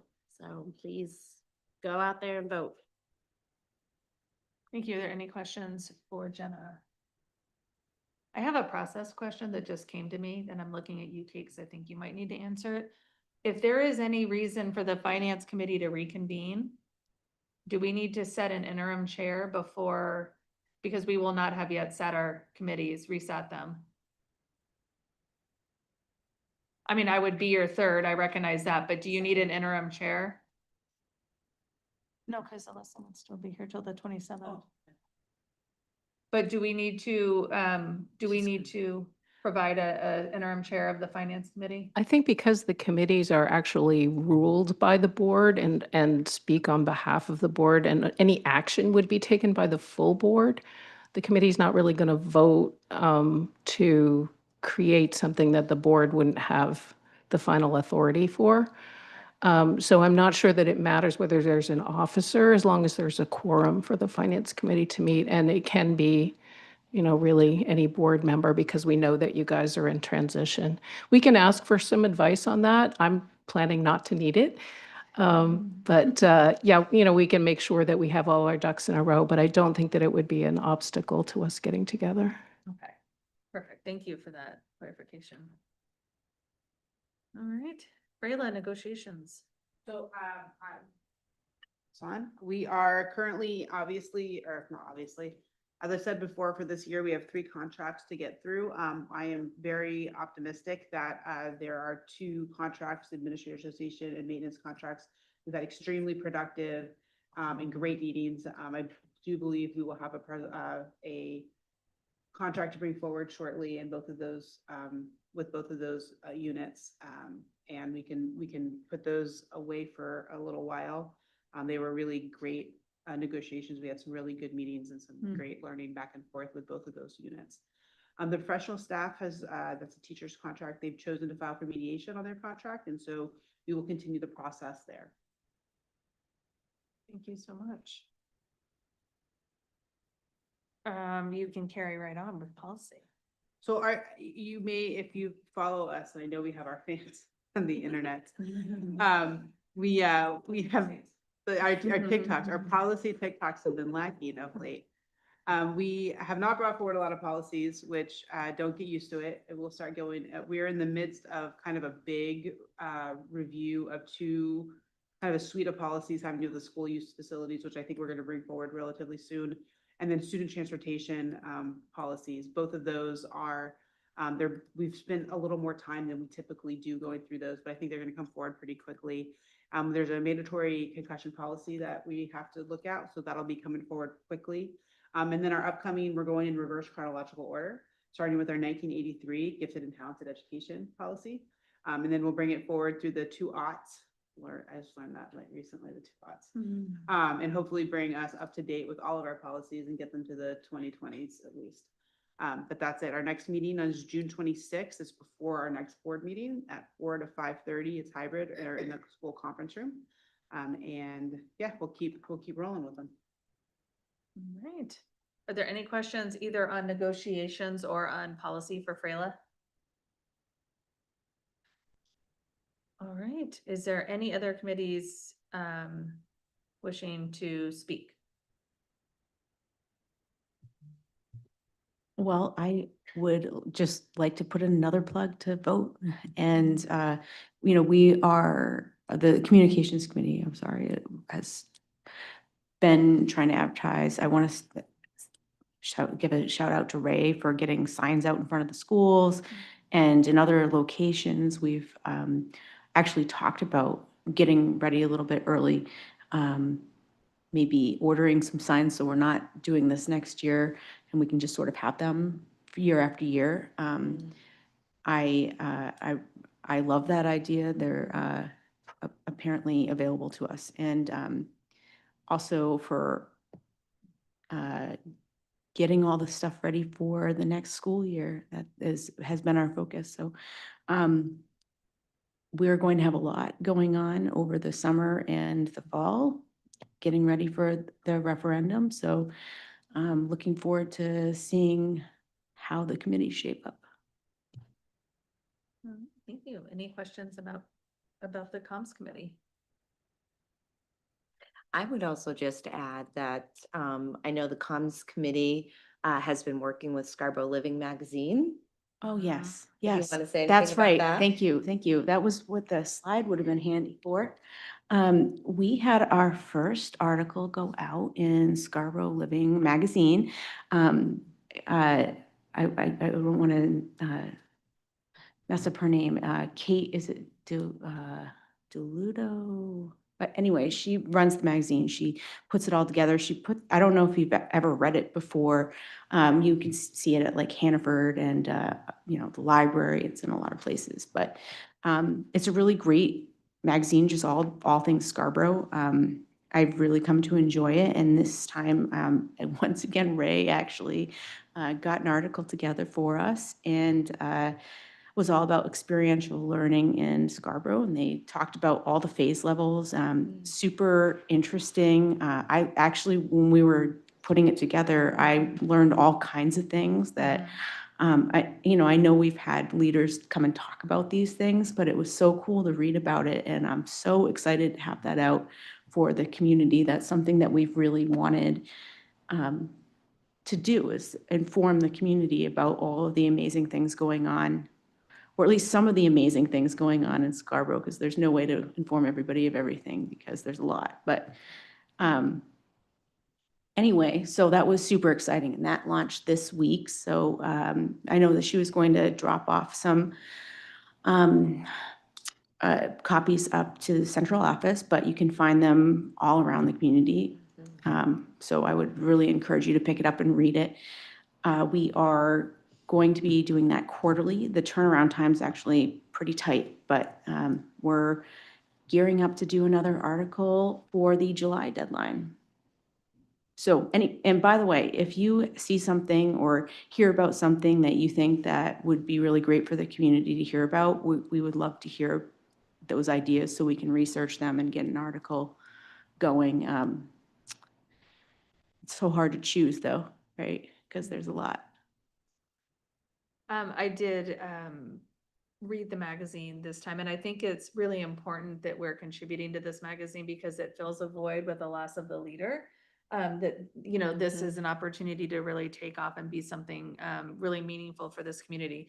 And there are really fascinating articles in there, like I learned this week about Payne Road and how that came to be. And it was really fascinating. These are things I didn't realize about our town. So there's a lot of great things, but I've also heard some good feedback about specifically the Ray's article about the experiential learning, but also the articles about the school staff and the articles about the town staff, and how great it was to be able to read those and get information about who's working in our district that we don't usually have that. So I think it's really important that we continue posting there and writing those. Yeah. Yes, it is online too. Yes, and it's free. Imagine that. Yes, it's wonderful. Maybe, I just have a thought, maybe we want to do some sort of article about our Student Spotlight Award program and the winners. We had some excellent little stories we could add in there. Yeah, I think the committee also would love for those to always go into the town newsletter as well. It just takes planning and consistency. Yeah. Sure. All right. I know we just had a building update, but I think it would be important to talk a little bit about the meeting. So do you or Alyssa want to say anything about the meeting from Monday?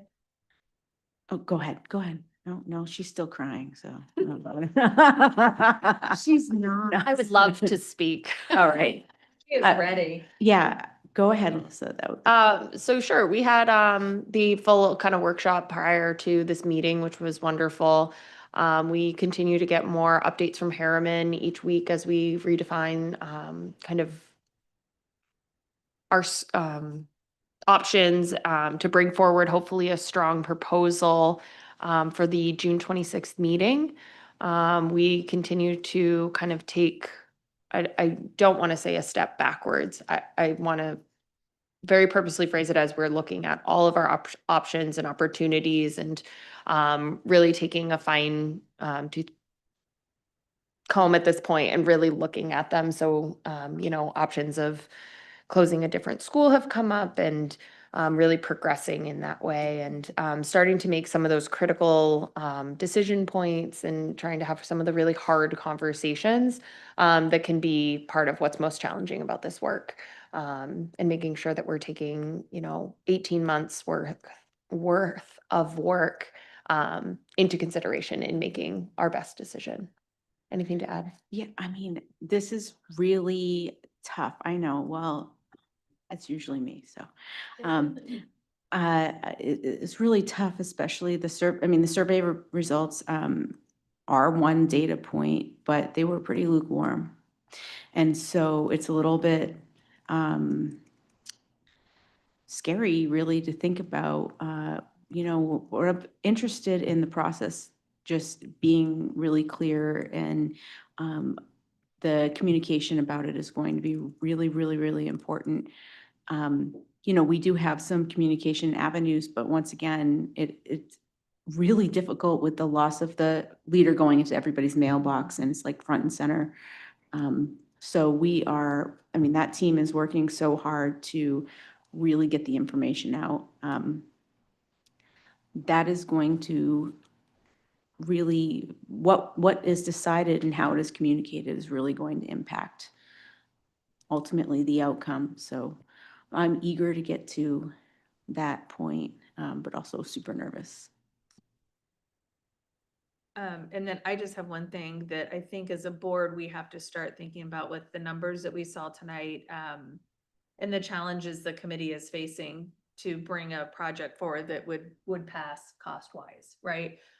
One of the things that should the committee come forward with a recommendation that is to maintain the neighborhood schools, one of our concerns is that we'll have to look at is pre-K. Because, I think in the back of all of our minds that if the consolidated school was the choice, the plan and the hope was that we could ask the town for one of the buildings and we could use it for pre-K. So if we're going to continue with the 3 neighborhood schools, that takes away that opportunity for us. And so I do think we're going to have to wrestle with that as a board. One of the things that I remember from an earlier building committee meeting is the site mock-ups for Blue Point included a potential future expansion. Because as you know, the building committee really wrestled with pre-K and how do we, why can't we do this? Why can't we solve it? And how do we bring forward a solution that doesn't include pre-K? And we have heard from the community or some in the community that pre-K is very important to them. So anyways, the way that the committee got around that was they added this this bubble, if you will, this extra possibility of a building. It's a future expansion opportunity. And so that's in the back of my mind. But I think that as this gets fleshed out and as the committee makes a decision and we talk about it and we put this to referendum, our next steps are really going to be thinking that through. What does that mean for us as a district? Yeah, there's so many things to think about. I just have a question. So if we were, what would the timeline be for making those kinds of, starting that kind of planning? Well, I suppose it's really up to us as a board as to when we wanted to start making those decisions. I wrestle with personally wrestle with the timing because I want to be sure we get a school passed. And so in some sense, I think it has to come after. I know that's not, I think we would all love for a solution that would present itself right? Like on a silver platter right now, but I also recognize there's some big challenges with that, with what we were presented with tonight. So. And we haven't, the money we have paid to Harriman is really to build out the solution as we need it. So I presume that we would have to fund another program or a project, if you will, project planning. Is that something that you would assume there would be a committee for?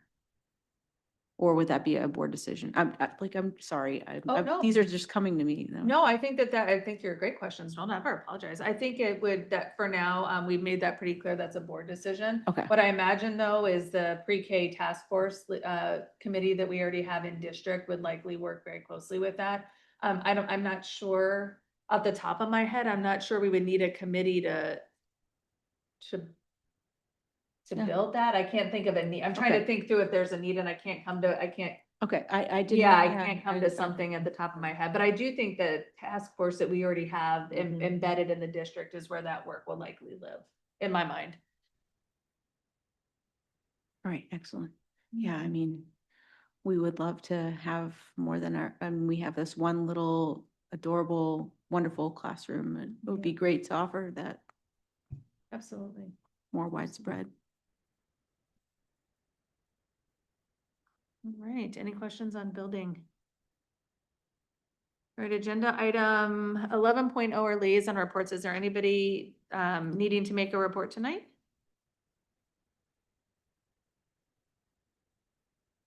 I have one. I have the district emergency management team met on the 28th of May, which seems crazy. It seems like it was yesterday, but somehow it was back in May. ago to me. Yeah, yeah.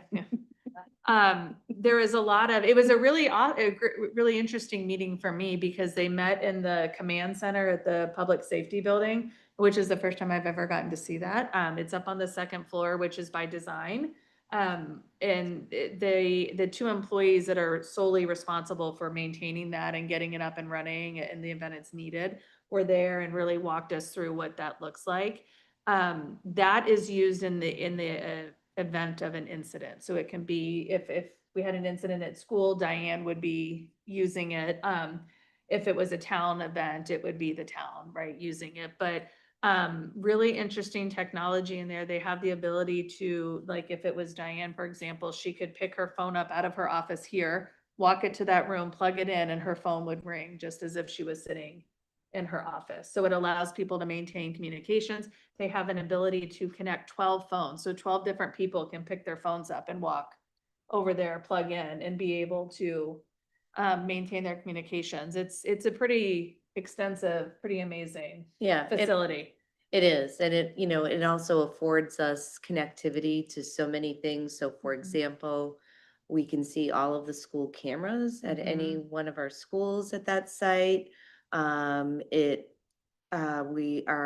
have the ability to have an aerial view anywhere in town. So there are like 5 major screens that we can use. And as Shannon said, the professionals that are in charge of overseeing that space can basically ask us, what is it that you want? And they can help that come to life so that all of the information that we would need to access could be right at our fingertips, like even a log of where public safety officers are and calls coming in, et cetera, et cetera. So again, I think it's just a super example of how tight our partnership is in this town amongst departments, and how very fortunate this community is to have departments that have those types of relationships.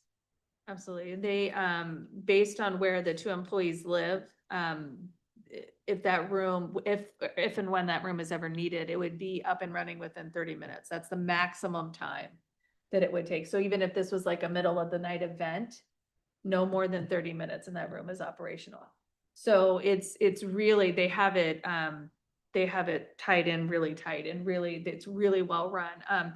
And yeah, there were screens up. It's 2 rooms that they pull the wall between and it opens up the entire room and there's screens everywhere. And to Diane's point, the schools are all in there. The aerial view of Scarborough, whatever you need would be on the screens. So that was really impressive to see. The rest of the meeting, we talked about learning lessons from the Wentworth incident. Essentially what they've discovered is what they used during Wentworth, the high school was a reunification spot. And so going forward, that is going to continue to be the case. And should the high school need evacuation, it was going to be Wentworth. And so some of those lessons that have come from that incident are going to carry forward into the future. And then there is going to be some work done on the run. It's called Run, Hide, Fight model. And this is if you have an intruder in the school, the approach. So dependent upon where you are in the school in relation to the intruder. So there is going to be a subcommittee from this committee that looks at that model. There's a few other models that are potentials as well. And so just comparing, contrasting, they're going to work as a subcommittee, look at the different options. They are going to come back to a larger recommendation to the DEMT committee. That group will then prepare a recommendation for the school board. So that's the step. I mean, I don't expect this to be like, they're just starting this process. So it's going to be a while down the road, but this is the plan as they outlined it. So any questions on that?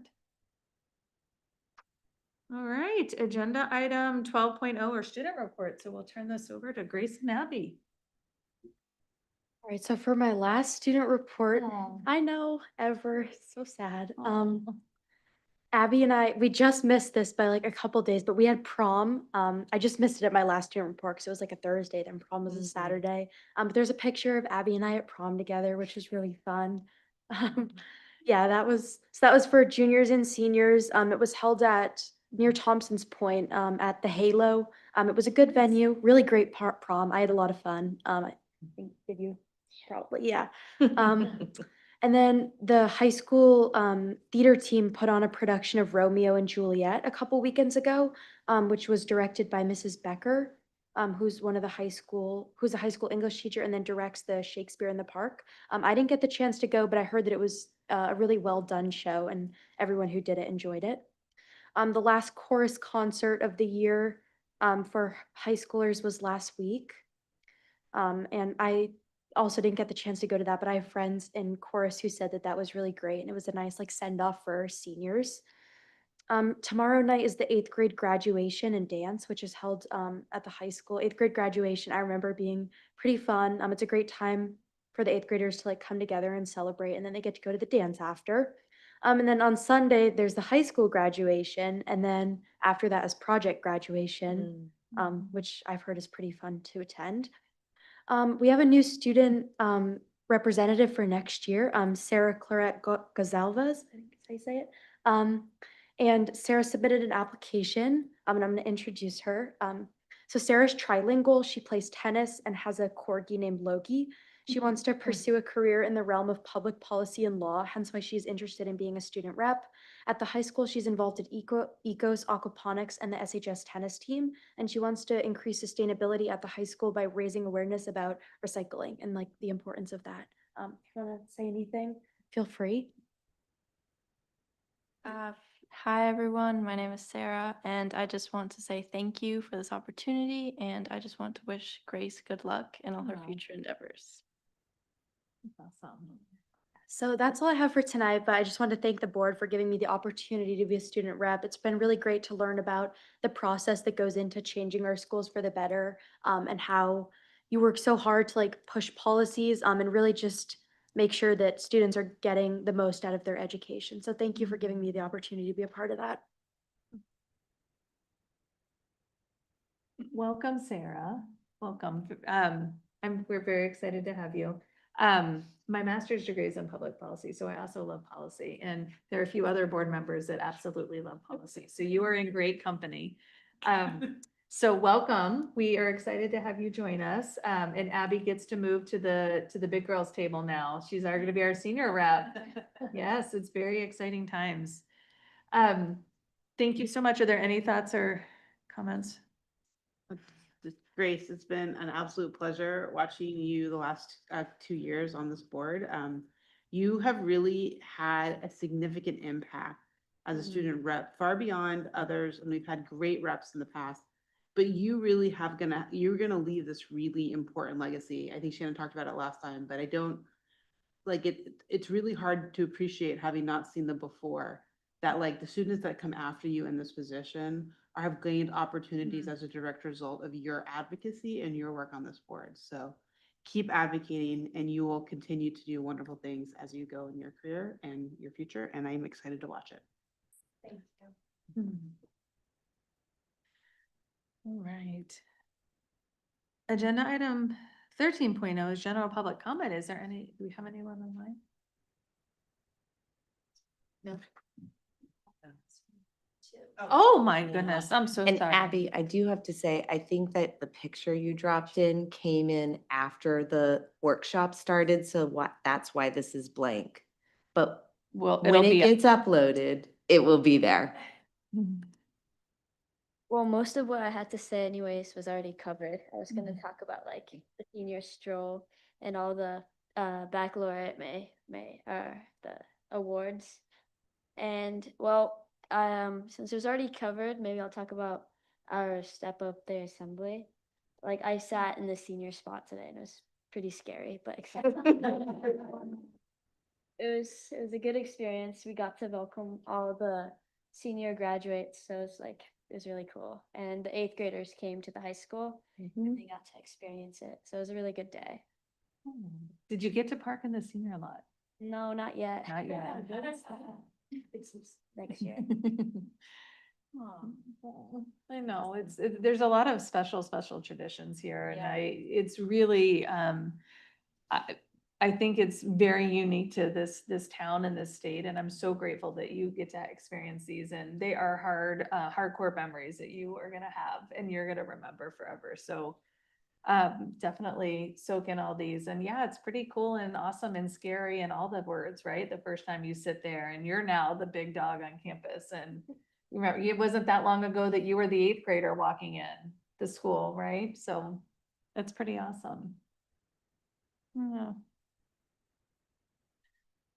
All right, was there anybody online to make public comment? No. Okay, so seeing none, I will close general public comment. Agenda item 14.0 is new business. 14.1 are appointments. 14.1.1 is the P1 teacher, because that should be P. Yes, so we had one probationary teacher who was left off the list last time. Again, so we would just like to recommend her for 2nd year probationary status, please. Perfect. Do I have a motion to approve the P1 teacher as presented? So moved. Second. Is there any discussion? She got it. All right, can we call the vote? Yes, Mr. Kelleher, Yes. Ms. Leong, Yes. Ms. Lindstrom, Yes. Ms. Peterson, Yes. Mr. Rockenstein, Yes. Ms. Tarpinian, Yes. Mr. Peony Huff, Yes. Ms. Ledger, Yes. and Ms. Ruskina. Yes. Perfect, thank you. It shows unanimous. Agenda item 14.1.2 is the middle school ELA and social studies teacher. Yes, I'm pleased to let you know that Catherine Hutchinson has been selected to fill this position at the middle school due to a retirement. She received her bachelor's degree in secondary education from the University of Maine at Farmington, and she is working towards her master's in school counseling from Capella University. She has worked at the Maine Connection Academy for 9 years as an English and social studies teacher before moving on to be their coordinator of school counseling.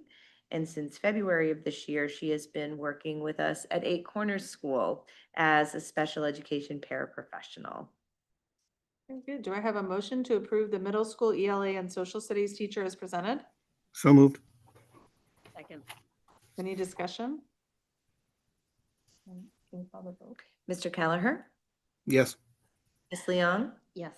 Ms. Lindstrom, Yes. Ms. Peterson, Yes. Mr. Rockenstein, Yes. Ms. Tarpinian, Yes. Mr. Peony Huff, Yes. Ms. Ledger, Yes. and Ms. Ruskina. Yes. Perfect, that shows unanimous. Thank you. 14.1.3 is a middle school science teacher. Yes, Emma Toth has been selected to fill this position at the middle school due to her retirement. Ms. Toth received her Bachelor of Science degree in biology with a pre-med concentration and a neuroscience minor from the University of Maine at Orono. She continued at Orono and received her Master's of Science in Teaching in STEM Education Research. And for the last 6 years, she has been working at Noble Middle School as a 6th and 7th grade science teacher. Very good. Do I have a motion to approve the middle school science teacher as presented? So moved. Second. Any discussion? All right, I'll call the vote. Mr. Kelleher, Yes. Ms. Leong, Yes. Ms. Lindstrom, Yes. Ms. Peterson, Yes. Mr. Rockensteiner, Yes. Ms. Tarpinian, Yes. Mr. Peony Huff, Yes. Ms. Leisure, Yes. and Ms. Ruskina. Yes. Perfect, that shows unanimous, thank you. 14.1.4 is a middle school ESOL, English for Speakers of Other Languages teachers. Yes, so Madison Brandt has been selected to fill this position, also due to retirement. Ms. Brandt received her Bachelor of Arts degree in English in the Global Classroom from Oral Roberts University in Tulsa, Oklahoma. Before attending college, she was an overseas educator with Impact Africa in Johannesburg, South Africa. 3 years ago, she was an ELL newcomer teacher in Tulsa, Oklahoma. And most recently, she has been working at Connors Elementary School in Lewiston as a multilingual teacher. Very good. Do I have a motion to approve the middle school ESOL teacher as presented? So moved. Second. Any discussion? All right, we'll call the vote. Yes, Mr. Kelleher, Yes. Ms. Leong, Yes. Ms. Lindstrom, Yes. Ms. Peterson, Yes. Mr. Rockensteiner, Yes. Ms. Tarpinian, Yes. Mr. Peony Huff, Yes. Ms. Leisure, Yes. and Ms. Ruskina. Yes. Wonderful, thank you. That shows unanimous. 14.1.5 is a high school varsity soccer coach. Yes, so that's listed in your packet. We ask you to approve that, please. All right, do I have a motion to approve the high school girls varsity soccer coach as presented? So moved. Second. Any discussion? We call the vote. Mr. Kelleher, Yes. Ms. Leong, Yes. Ms. Lindstrom, Yes. Ms. Peterson, Yes. Mr. Rockensteiner, Yes. Ms. Tarpinian, Yes. Mr. Peony Huff, Yes. Ms. Leisure, Yes. and Ms. Ruskina. Yes. Perfect, thank you. That shows unanimous. Agenda item. Can we bundle these? I There's am some- going to, yeah. The agenda item 14.2 is the Wentworth School donations, which I'm going to bundle 14.2.1 and 14.2.2. One is a monetary donation and one is a goods donation. Excellent. Yes, we are pleased to bring forward these two donations to you this evening. I will read those letters into the record. The first letter is dated May 16th.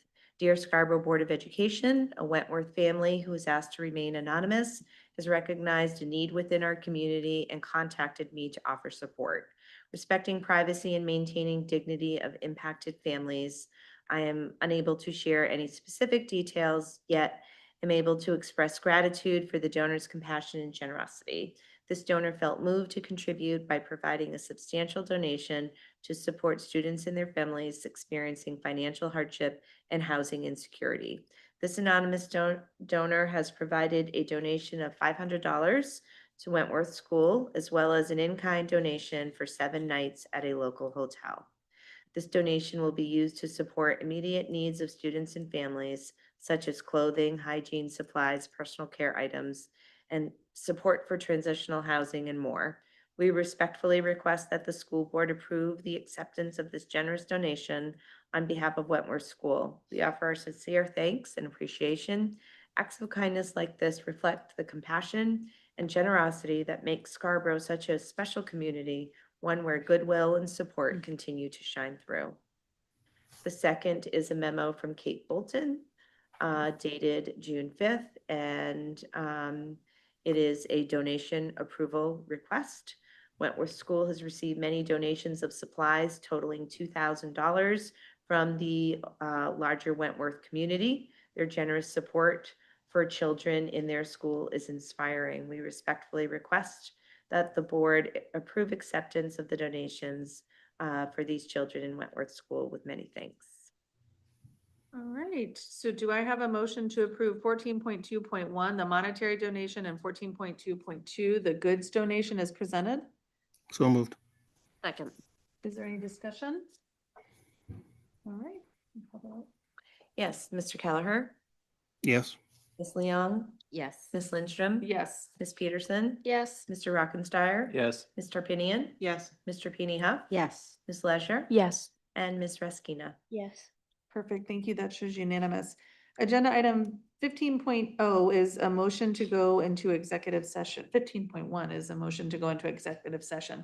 So do I have a motion to go in executive session pursuant to 1 MRSA 4056A for the purpose of discussing the superintendent's annual review to return to public session? So moved. Second. Any discussion? No, we have to come back.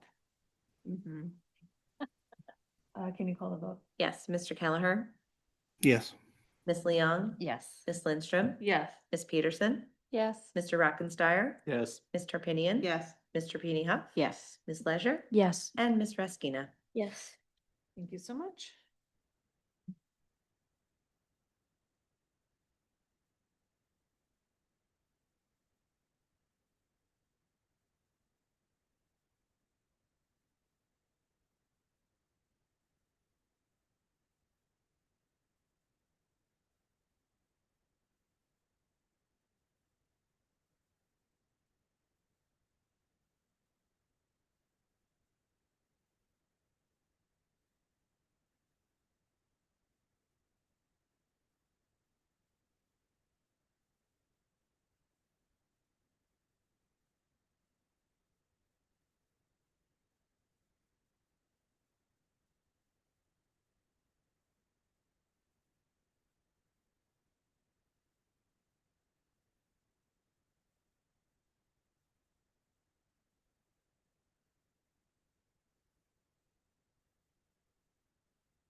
Good evening, welcome back. Agenda item 16.0 is adjournment. So if there are no objections, we will close this meeting at 9:15 PM.